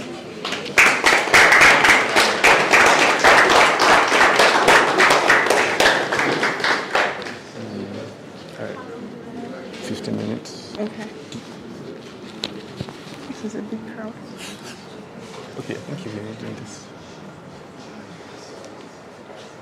It's not working. Oh, it's working. Okay, hi everyone. Good evening. Hi. Let me just drop this here. All right, so my name is Kelechi Achinon. I am the head of the HIL Innovation Hub. Now, HIL is the Hague Institute for Innovation of Law. And typically, I'm a lawyer. I'm a lawyer actually. And then I would say that when people hear about justice, what happens is we think about law, pro bono, charge and bail lawyer, and all the other things you don't like about lawyers. But what HIL has done so far, or what we've done at HIL, ensure that the understanding of justice itself transcends beyond just law. It's like, hi guys, thank you. It's everything that will happen before you even think about a lawyer. So what we typically say is, if you have a solution that is either preventing a justice problem, I want to talk to you. And that means that an instance would be, when you have like a neighbor or a face me, I face you, and somebody's generator is on, and they're always fighting because Mama Nkechi's child is always crying when I'm having a video call and I can't take a meeting. Those little friction here and there. If you're able to create a solution that can solve that, I don't know why that came to my head, but that can solve that problem, or even where in Nigeria to try to hand over a court case as an inheritance to his children's children, right? But if you're able to create a solution that solves that problem, land problem in Nigeria, we want to talk to you because you are able to, that way you are preventing a justice problem in the first place. You're preventing people from thinking or, what's the word now, losing interest or losing trust in the justice system. Do we understand? Yes, okay. I tried. So why? This is just stats. 5.1 billion people lack meaningful access to justice. And this is anything that will have to do with law, legal information, legal aid, access to equal rights, gender equality, whatever it is. This number of people lack access to that. And justice is, I'm just going to run through this so that we can have more time for people getting what they deserve. That's what we think justice is. And typically, that's actually what it means, right? So I can wake up in the morning, someone hurts me, I know there's a system in place that will help me right that wrong without care about my financial, social, or what people deserve, influenced by different frameworks. Beyond the law, it's fairness in action. It's a foundational issue that is connected to other issues. So it's not something that only lawyers should care about. It's not something that Jesus alone should care about. It's not something that, it's something that we as people, as Nigerians, as humans, should actually think about, should actually care about.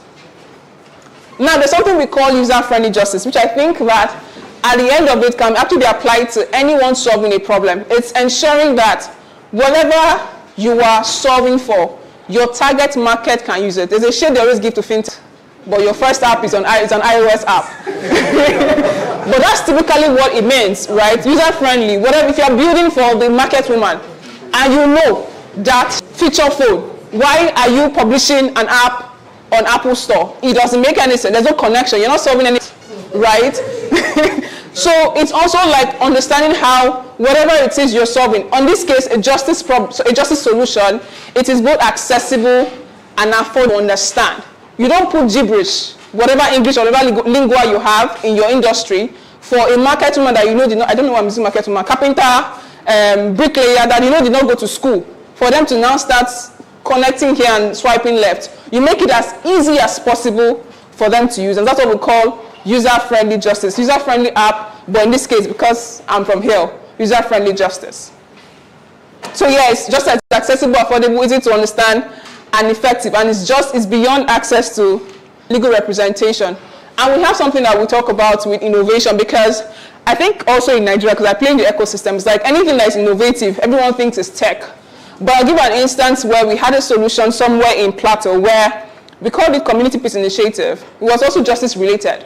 And what they did was collaborated with the elders in the community, because for solving problems in communities, people don't particularly really trust the court system. They go to their elders. I know I'm an Igbo person, so I know that you go to your kinsman. Whether you like it or not, you just accept it and you do whatever they've said, right? So they collaborated with the community leaders. And so when there were issues in the community, people were able to, it's not just a brilliant idea, and it's not always tech. We love it because of where we are at, but it's not particularly one thing I'll be very excited about every time, right? It's blood, sweat, and tears.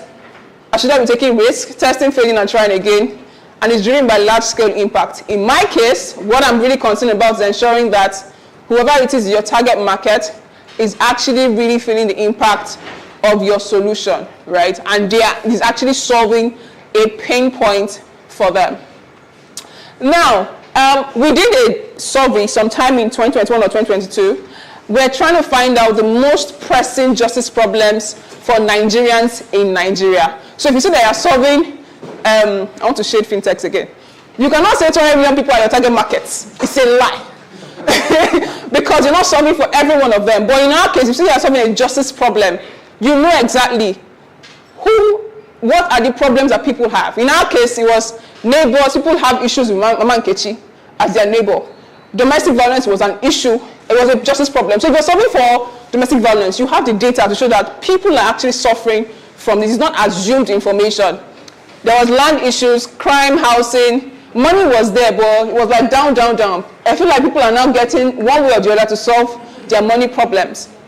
There were family, consumer, social welfare, public access to services, and the like. So this shows data of the justice problems that people are actually having in Nigeria. And then in 2023, we did the same thing again, just to also understand if we are on track. And again, neighbors, people are having issues with their neighbors. Crime is on the increase. Money is now getting on the increase, because as much as we have a lot of fintechs, people still don't have their solutions. There's also land, employment, and the likes, right? So you can see that people are actually having these problems, and whatever solution you are creating or solving for, there is data to prove that, right? And I don't know, okay. So examples of the kind of solutions that we have for solving these problems, right? We have claiming platforms, digital access to public services, platforms providing legal documents. So if you're a lawyer and then you want to provide a marketplace for lawyers to meet, for people to meet lawyers and all of that, that's also something that is interesting to talk about. Platform preventing fraud via KYC, because people are getting they offered me on 2K for a sandal on Instagram. It paid me. Identity management, fraud detection, legal marketplaces. So all this is an example of solutions. So whatever it is you want to think about, right? There are examples of solutions that solve these problems. And I'll go to our programs, how we do this. So we have like 5 kinds of programs. We have the ideation, incubation, acceleration, scaling, and fun. I'll speak to these 3. So the ideation is like a hackathon, right? Where we bring people together, university students, anyone, lawyers, anyone that wants to solve a problem. Again, going back to what I said before, it is not just law, lawyers, and all of that. I've given you like a background to show how it can be anything, as long as people don't get to fight. And you're preventing people from fighting. I want to talk to you, right? So hackathon, you have an idea, you don't particularly know how to go about it. Come talk to me, I want to talk to you. Share with me, and then we'll figure something out. So that's like how we do the ideation program. The incubation is like an 8 weeks program where you've figured something out. You have your new-ish. You have a team as well. And you just don't have some things figured out with respect to how you want to grow, how you want to scale, and all of that.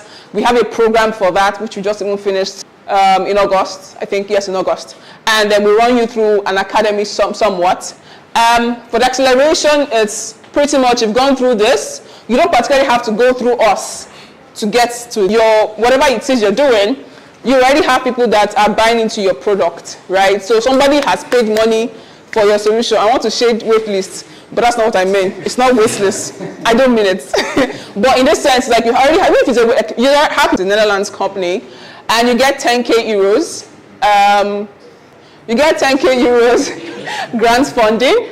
And when there's a demo day, you can also win up to 20K. So one person can go with 30K euros after the program. It's like a 4 to 6 months program. Here we're preparing you. It's another program where it's like you're getting ready for investment and you're ready to be invested in. And the fund is where we get to invest in you. This is examples of some of our startups, right? This is Fraud Alert, doing a hackathon program. And what they do is they prevent social fraud. So in the event where that Instagram handle that scammed me, I can report him for you to see the handles that have been defrauding people. That's what they do. This is Bankly. I feel like Bankly is now popular in the ecosystem. This is Curacell as well. I don't know what this is. I cannot see it, sorry. But it's there too. And then so these are examples of startups that have gone through our program. So this is ideation, this is acceleration program as well. And the good thing is, one feedback we keep getting is, Hill is doing like amazing stuff. People that go through our programs end up actually raising more money as well. Yeah, so looking forward is, I could take questions, but yes, I'm looking to talk to you. I hope that this sort of like inspires you. If you see someone, this police people that always, okay, so on video, sorry. If you see someone that, you want to solve like a particular problem, for anyone, I hope that from here you make justice or access to justice your business. It's not just, fintech is good, right? But I hope that you're able to think about what can be done to prevent people from fighting. Nigerians can fight, but what can prevent them from fighting at all in any way, just preventing it. And even if they get to fight, how can they have an amicable settlement, whether making the court system more efficient or just making records better, whatever it is, you are able to create something around that. And I really want to talk to you. Yeah, thank you. Did I exhaust for 2 minutes? How many minutes left? I didn't even time it, but you use later. Okay. Okay, so we'll take a few questions. Don't ask her how she makes money, please. Let's start with you. All right, it's not about that. Funny enough, my target market for this type of problem I want to solve is a 200 million. Okay. And no, the people, and actually, just all about justice. Yeah, okay. My question, how big is this? Because the problem I want to solve is so big. How big is what? How can, as in the organization, as in what kind of startups or problem of this nature can you accommodate? I'm trying to solve. Okay, let me drive. Okay. Because I'm trying to solve the issue of election fraud. Okay. You understand my? Yes. You understand? And before this general election that happened, yeah, I think I was in January. I already tweeted, I posted about the solution I was building, working on it because of resources I couldn't achieve much, and it played out. Even in the last judgment or whatever, the same thing played out, and this is it. My problem is the solution. I call it fair election, and the fair stands for is a principle in data science. In what? In data science, fair data principle. Okay. So is it findable? Is it interoperability? That's it. So what I'm trying to combine to solve this is GIS and fair data principle. So bringing together this, I call it forensic GIS, preventing election crime and all that. Okay. So in this kind of solution, problem, to me it's big enough that it could have prevented a whole lot of things, right? Yes. And also that these are decisions, these are things that affects everybody as far as the population is concerned. We have bad leader, we have good leader, we have good happenings and all that. So is this something you can accommodate, and is this something we could talk about? Yes, that's the answer to the questions. Yes. Okay, so yes, we can speak with her after. Dream, it's okay. I'm with you. Okay, Right. Thank you very much. You're doing a great job. Okay, my name is Emmanuel, and I'm a co-founder for Wired Assurance, a cybersecurity solution. Yeah. A what? So, cybersecurity solution. Okay. API security. Okay. So we understand that there is a surge in the cybersecurity space, right, by cyber actors. So we came up with a solution to protect your API and IT infrastructure end to end against cyber actors. And we've been doing this for some months now.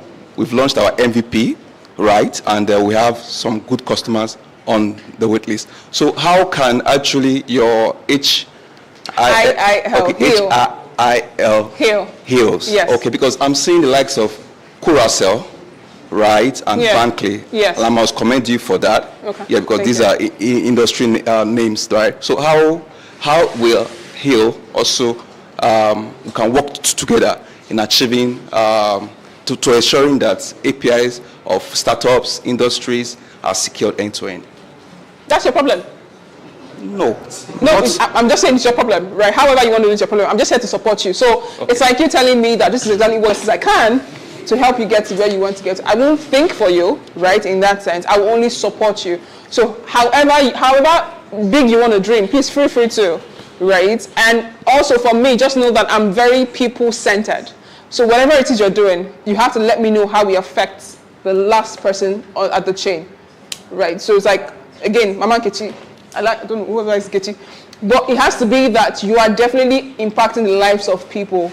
I like businesses, I support businesses, and then of course, why I could support Bankley and Curacell was because we were able to prove to us that the solution was able to help somebody somewhere far away in rural area get access to justice, or not even have to think about justice in the first place, right? So if you're able to show me that journey, then I'm all for you. I'm here to support you through it.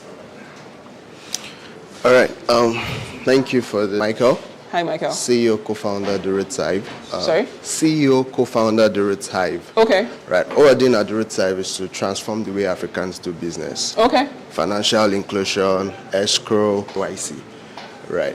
So Okay. the problem of the Instagram vendor, Yeah. right? Using Roots Hive, there's an escrow service on it that allows you to either pay upfront, Yeah. and then if the vendor does not meet your requirements, what I ordered versus what I I'll get my got, 2K right? back. Thank you. Fine. Okay. Right. KYT for African businesses. Most people use their parents' card to make payments. It's not right. Yeah. Right. And a couple of other stuff. So what's the T in KYT? Oh, okay. Right.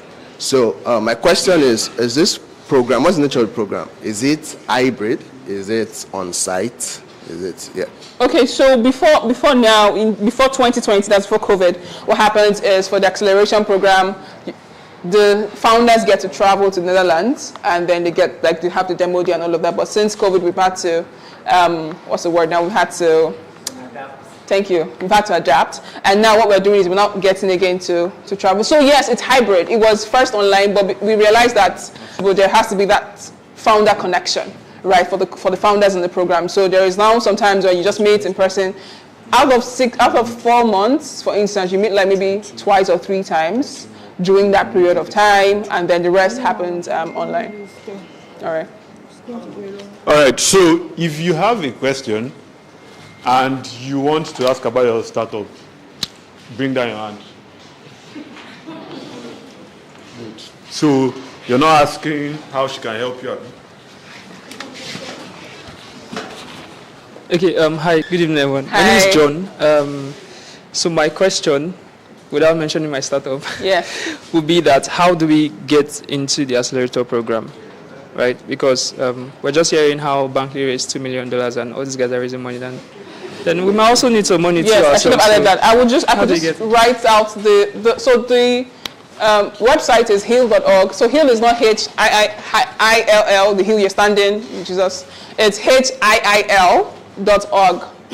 So when you do that, you can definitely see like what the program is about, and then how to sign up for information. Actually, the team as well, and they can distribute it too.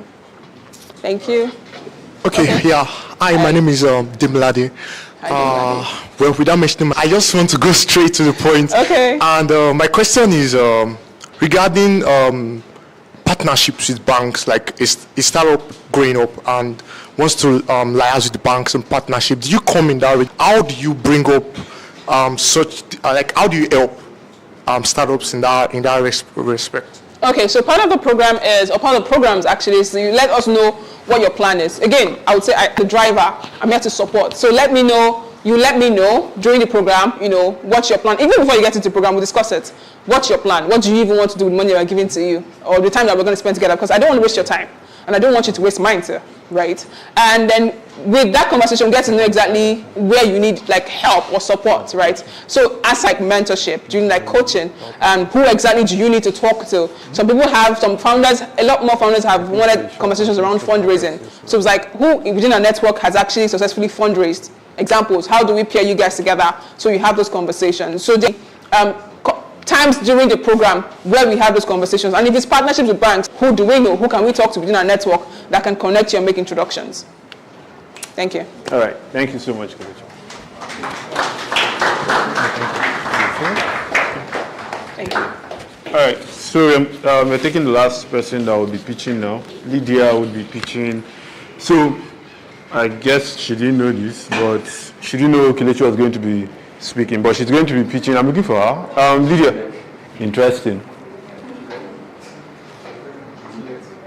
She left? Yes. Victoria, please tell me my phone. Okay, so you know what?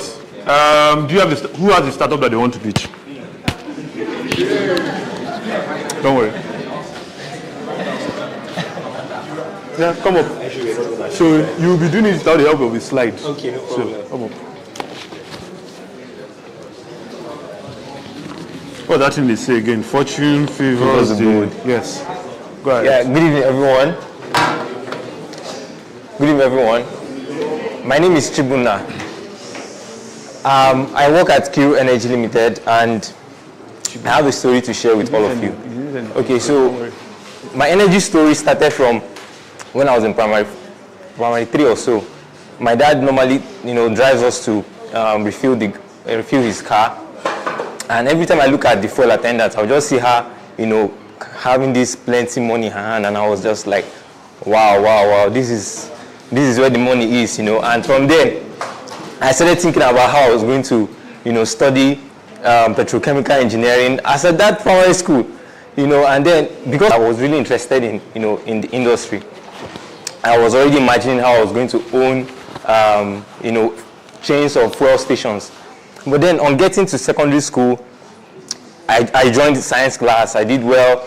And then when I was about to get into university, I started asking myself, what do I really want to do? What do I really want to contribute to do? That time, it was around climate change and all that. And then I started asking myself, okay, how can I help to solve climate change?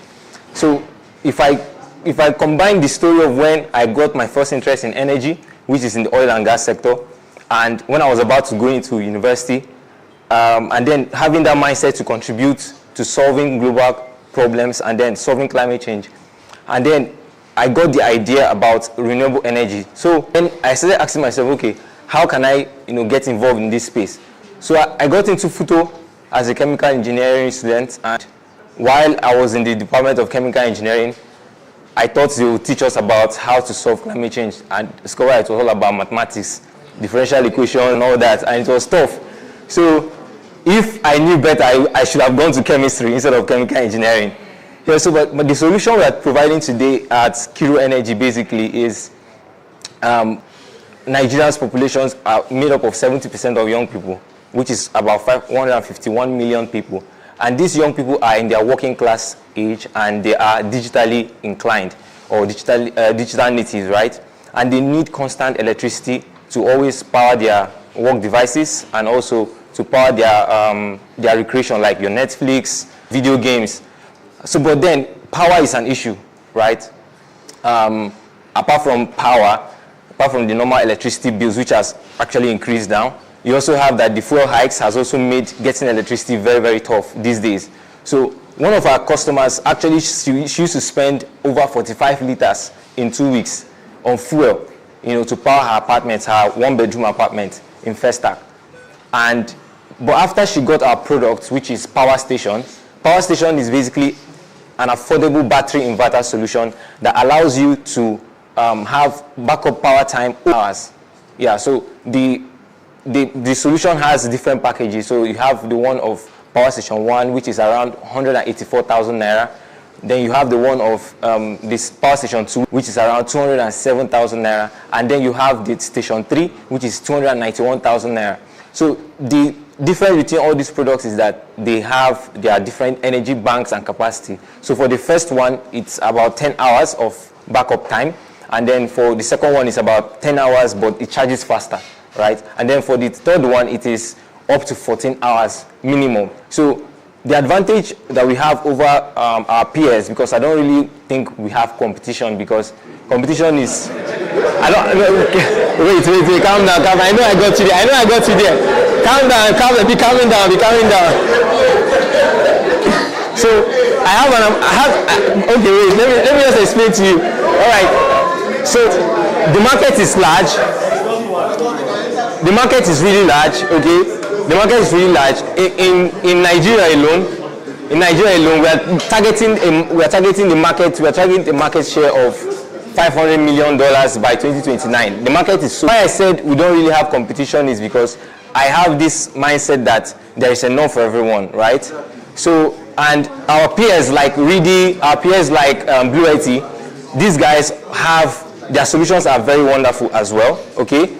However, we compete with them in terms of pricing and also being able to deliver that same value that they deliver to customers. So for example, if you are to purchase a Reedy or you are to purchase a Blue IT, you should be spending around 500K to acquire. At our Power Station 1 can work faster and even have more backup time than that, right? So we compete with them in terms of pricing as well as delivering the same energy value.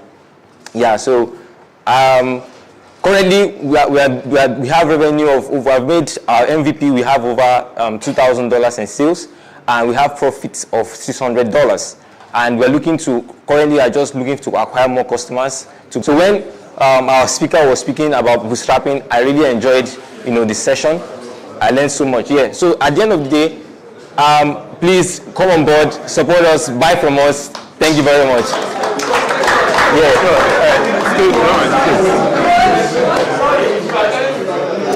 Okay, so here's what we're going to do, right? Does any other person have a startup? Okay, so what we're going to do is he'll take 3 questions. We move on to the next person. You get? So while you're taking the questions, if I choose you, start rehearsing what you say so that you don't you don't waste our time, basically. Yeah. So who has a startup that they want to pitch? Okay, the same startup. All right, perfect. Yes. So questions now. Someone was asking a question. All right, let's start with him. Yeah. Okay.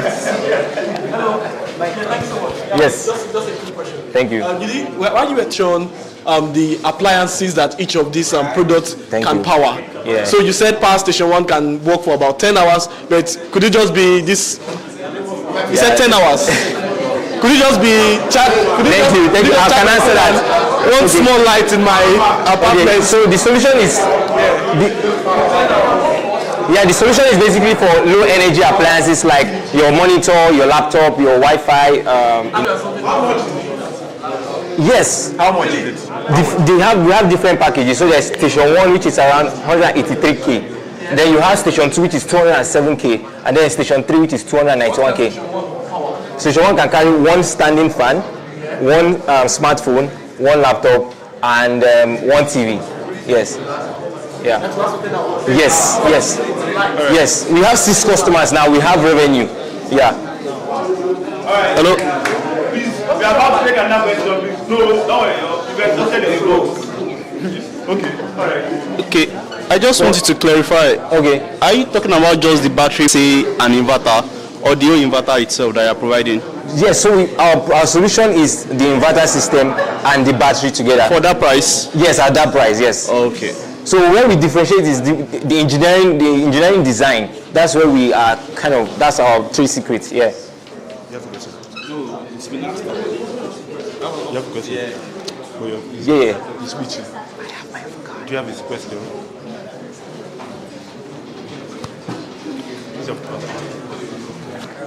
Thank you. What's your name? Precious. Chibuna. Yeah. Last question. Yeah, good evening. I'm Akwemi. So, I want to ask, you mentioned everything, but you didn't mention how it is being powered. How it's being powered? How it is being charged. Okay, thank you. So you can charge with you can charge with NEPA, you can charge with solar panels, you can also charge with your gen. One of our customers, she normally uses 45 liters of fuel in 2 weeks. But after she got her system, she has not put on her gen before. So we have this thing in our company that we say, allow your gen to breathe, basically, right? So let your gen breathe. Allow your gen to just calm down for some time. Yeah. Okay.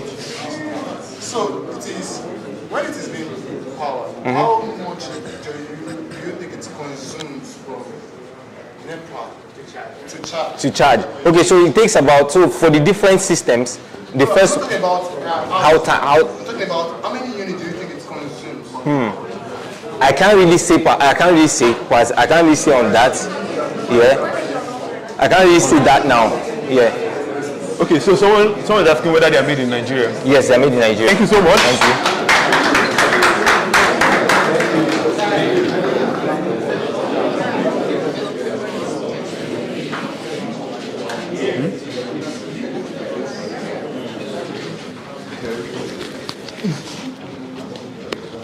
All right. Take it away. Okay, so introduce yourself, your name, and then. Good evening, everybody. My name is Ikechi, and we are building, and I'm building Fixer, right? What? Fixer. Fixer. Yeah, Spell, like FIXR. Okay. Right? Some of you might have seen our ad one way or the other. Okay, you have seen it. my co-founder. So basically what we are trying to do is fix engineering problem. We are working on an outsourcing program for technicians. Basically, we want few years from now, technicians should be able to, we should have a functioning manufacturing industry. We should have a future where technicians can work with tech guys to build products for our factories, right? Build robotics, right? Now we are starting one product, one step at a time with what we are doing now. And with what we have now, you can basically request for technicians, and we have going to how we work with technicians. But the story started like very early when I lost my dad, and my uncles came around and they spoiled our TV. So after they spoiled the TV, we tried looking for people around to fix them, but we could not find someone to fix it, right? Like that was how, in my compound, we were like 3 that had TV, right? Because it was normal face-my-face compound, right? So I was like, in like 2013, that was when I resumed TV. So after I moved to Phase 1, to Lekki, like I had the same issue while I was trying to move in, right? Like where we call technician, a technician literally took my washing machine and not returned it for like 3 months. I was wondering, problem that I've had when I was young, we still have it now, right? We complain every day about technicians, we complain every day about our service industry, and these things affect our manufacturing industry. These things affect work in factories. When I was working with a factory, to my face, I saw a machine cut the hand of a technician, right? An operator, right? Now, all these things are things that led to us building Fixer, right? I'll go to interesting things because of numbers and because of time, right? Our process has been defined to make sure that we have quality technicians. So apart from using technical schools and following the MSQF framework, right? We also go take them through soft skill, right? And we also test their soft skill using Test Gorilla and all of that, right? And it has been working for us to an extent, right? The last startup did not do any revenue, and this one we've done over 20 million this year, right? And we are pushing, right? Next month or before ending of this month, we'll be launching our app. The app is basically to fix the issue of customer and technician relationship, right? Help technicians get more job, help them stay more flexible, help them have the opportunity to plug and play their growth, right? So you can be a washing machine operator, right? And wake up tomorrow and decide to learn a new skill, right? Maybe work on TVs and all of that, plug in TVs, right?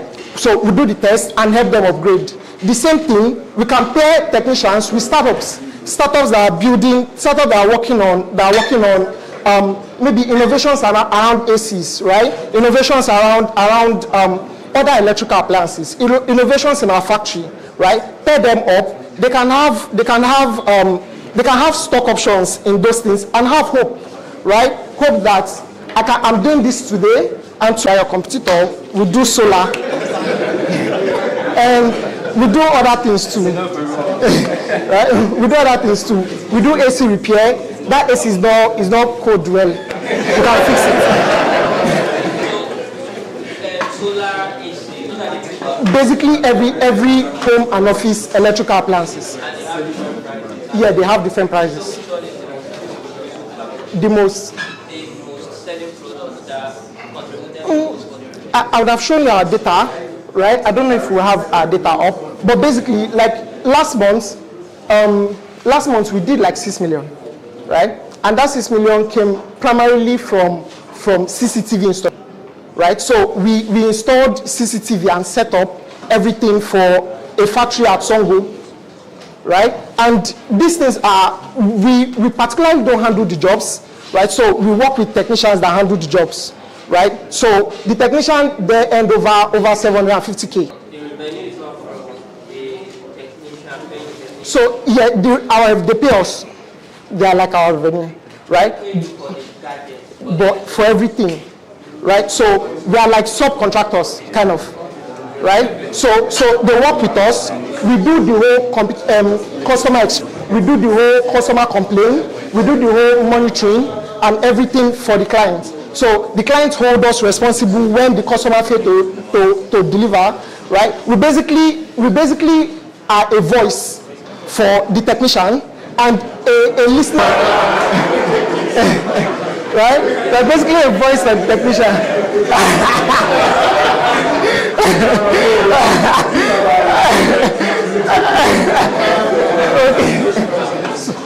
So we are basically like that kind of system, right? We try to give technicians, allow people listen to technicians, listen to their part of their complaint, right? And also for the customer, help them have somebody they can hold, right? So when your washing machine is not functioning, you hold us, right? We take responsibility.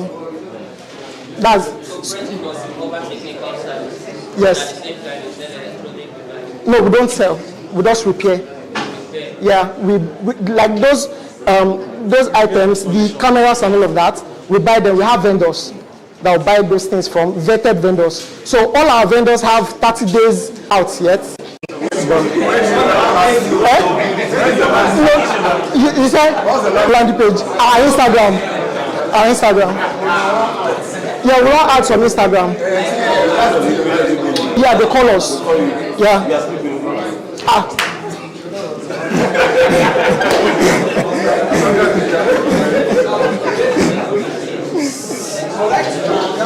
You are the voice of technicians. Yeah. How do you handle KYC? Because when I want to bash someone, I hold you responsible. Yeah. But how do you identify the persons I'm entrusting my services to? So for now, right, we run, first of all, we have a very strong referral system, right, for our technicians, people that were vetted. Now, why we are doing that is, with time, we are introducing a badging system and a benefit kind of stuff, right, such that technicians can have access to health benefits, right? We can pay their school fees. We've seen Mr. King, he lost his wife during pregnancy because they don't have enough money. He did not have enough money to take his wife to the hospital, right? Now, with the badging system, we can give them benefits, right? And help them accumulate their years of work. We've seen situations where technicians have worked over 20 years and have nothing to show, right? If we know that these technicians have worked this number of years, we've worked with them, they've worked with us over a period of time, we know that, okay, we can give this technician access to car, right? Or pay his school fees, pay his children's school fees, and remove the money from the money we earn, right? So those things are things that we intend to, that we are introducing. We have them now already. I don't know if I have. Did I answer your question? Yeah. Like again. As regards KYC also, we have guarantors for them, but we know artisans, like you said, artisans are not really like completely dependable, kind of, right? The truth is, artisans, we have a wrong notion about artisans, right? And that's the notion we are trying to also correct, right? Artisans can be greater. Artisans hold the key to our manufacturing industry, right? They are the ones that go out, lift those AC from a 4-story building down, right? They're the ones that are on the field trying to move from one location to the other, right? So that's what I believe. So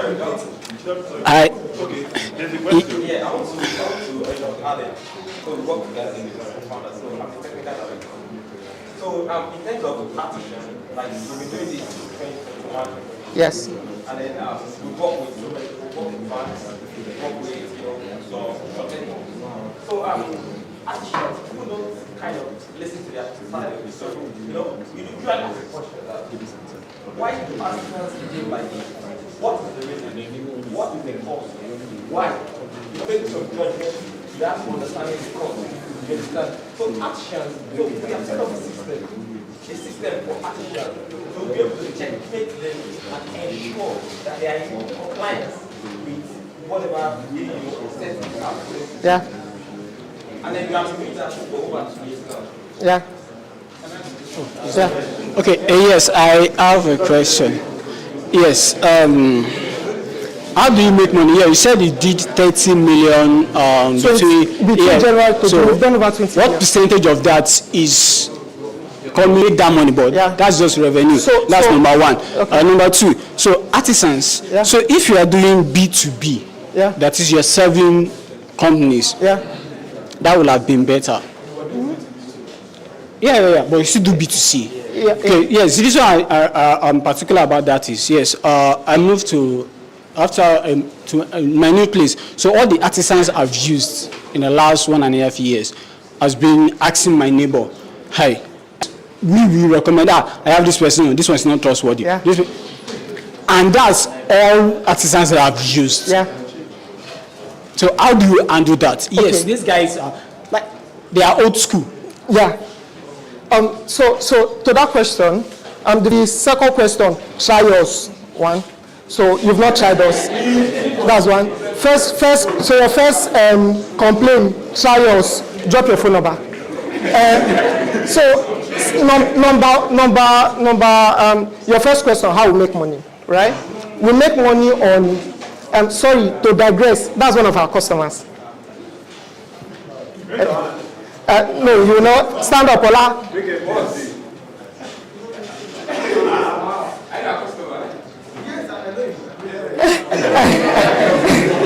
Right? So again, right? We make money trade secrets. We make money on.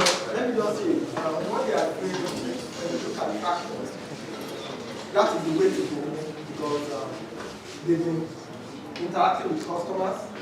So when they now that they're using an app, so definitely they will onboard those customers on the app because they have customers. They've been able to develop traction. That's the early traction. So all the customers they've generated will be onboarded on the app. So I think that's the way to go. Yeah. In fact, I'm even learning something.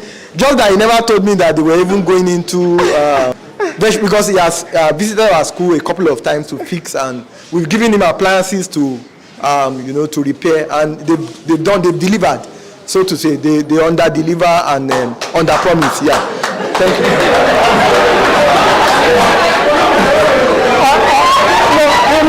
Amen. Under promise and over deliver.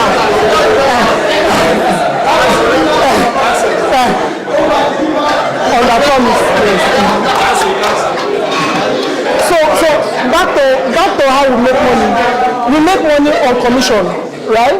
Now this commission comes from when we introduce the app. Like we'll change. Currently, we work with normal. We charge the customer, right?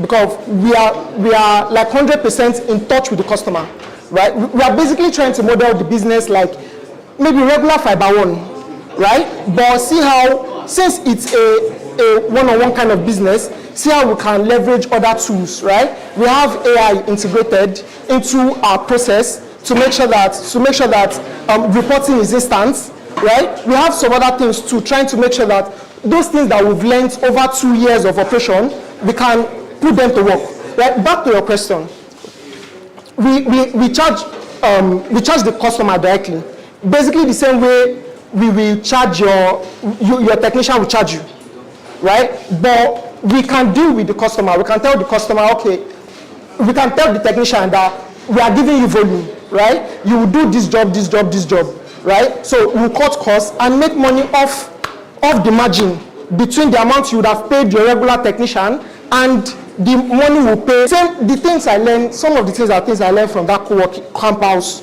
stuff, right? But that's how we make money. All right. As regards, okay. Okay. Now, this is it. Yeah. First, I would have asked, are you selling yourself or you're selling the artisans? We are selling ourselves. Okay. The second question is, are the artisans allowed, let's say you've linked an artisan to the customer, are they allowed to go for a follow-up? Are the customers allowed to reach out to the artisans without you? Okay.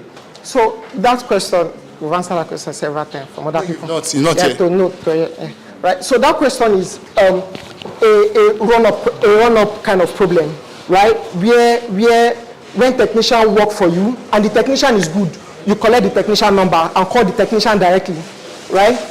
Now, for our customers, we give them several things, right? We do not allow it, right? But we know that it's something that will happen, right? We know that it's something that will happen. We are not unaware of that reality, right? So we try to make sure that have enough jobs, right? Such that when he consider the trade-offs of doing that job and being discovered and being thrown out of the platform, right? He will decide not to do it. We try to not encourage that kind of stuff, but we can't stop it. All right. So thank you so much. I hope you get a few more customers. So, thank you. All right. So we have come to the end of Pitch Friday for September. You can clap.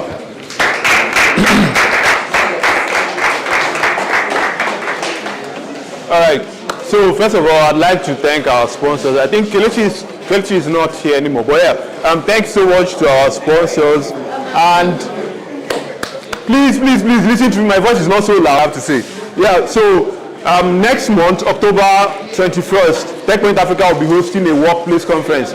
So if you're in this room, right, you either have a job, you're jobless, or you employ people, and that means that you have workplace issues. So you either are battling with AI about to take your job, or you are just wondering how to handle the requirement managing a remote team. So maybe your employees are in Lagos, in Ibadan, in Abuja, and you're managing people from like in different locations, right? So the workplace is changing basically, and they're hosting the Modern Workplace Africa conference. You see a video on the screen, right? And we're hosting a conference to have discussions about this. And I said it's holding on the 21st of October. That's a Saturday, so you will not to be there. 9 a.m. Landmark Event Center. You can go to the website www.modernworkplaceafrica.com, register, buy your ticket. You can actually exhibit. So a lot of people here have businesses. I promise you it's not too expensive for the number of people that would be coming. It's not too expensive. So you could get an exhibition booth. You could be if you want to be a sponsor, you would get all the details on that website. But really, just go on the website modernworkplaceafrica.com and register your interest to attend the event. So once again, thank you so much for coming for Pitch Friday, and I hope I'll see all of us next month. So.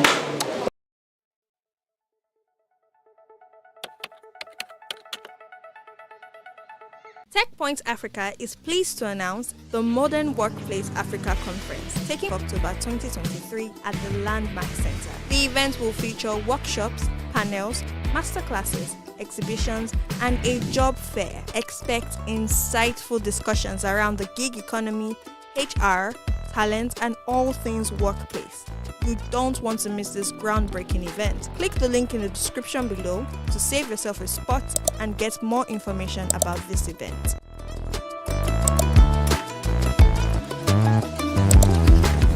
TechPoint Africa is pleased to announce the Modern Workplace Africa Conference, taking place on the 21st of October 2023 at the Landmark Center. The event will feature workshops, panels, masterclasses, exhibitions, and a job fair. Expect insightful discussions around the gig economy, HR, talent, and all things workplace. You don't want to miss this groundbreaking event. Click the link in the description below to save yourself a spot and get more information about this event.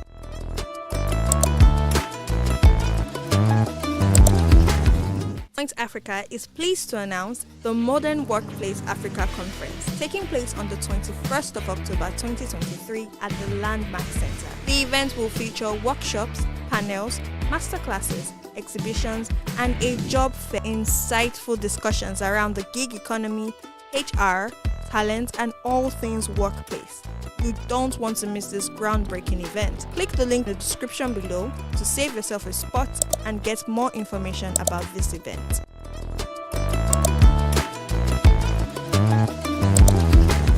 TechPoint Africa is pleased to announce the Modern Workplace Africa Conference, taking place on the 21st of October 2023 at the Landmark Center. The event will feature workshops, panels, masterclasses, exhibitions, and a job fair. Expect insightful discussions around the gig economy, HR, talent, and all things workplace.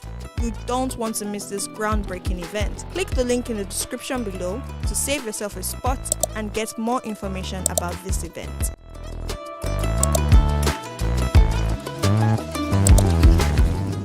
TechPoint Africa is pleased to announce the Modern Workplace Africa Conference, taking place on the 21st of October 2023 at the Landmark Center. The event will feature workshops, panels, masterclasses, exhibitions, and a job fair. Expect insightful discussions around the gig economy, HR, talent, and all things workplace. You don't want to miss this groundbreaking event. Click the link in the description below for a spot and get more information about this event.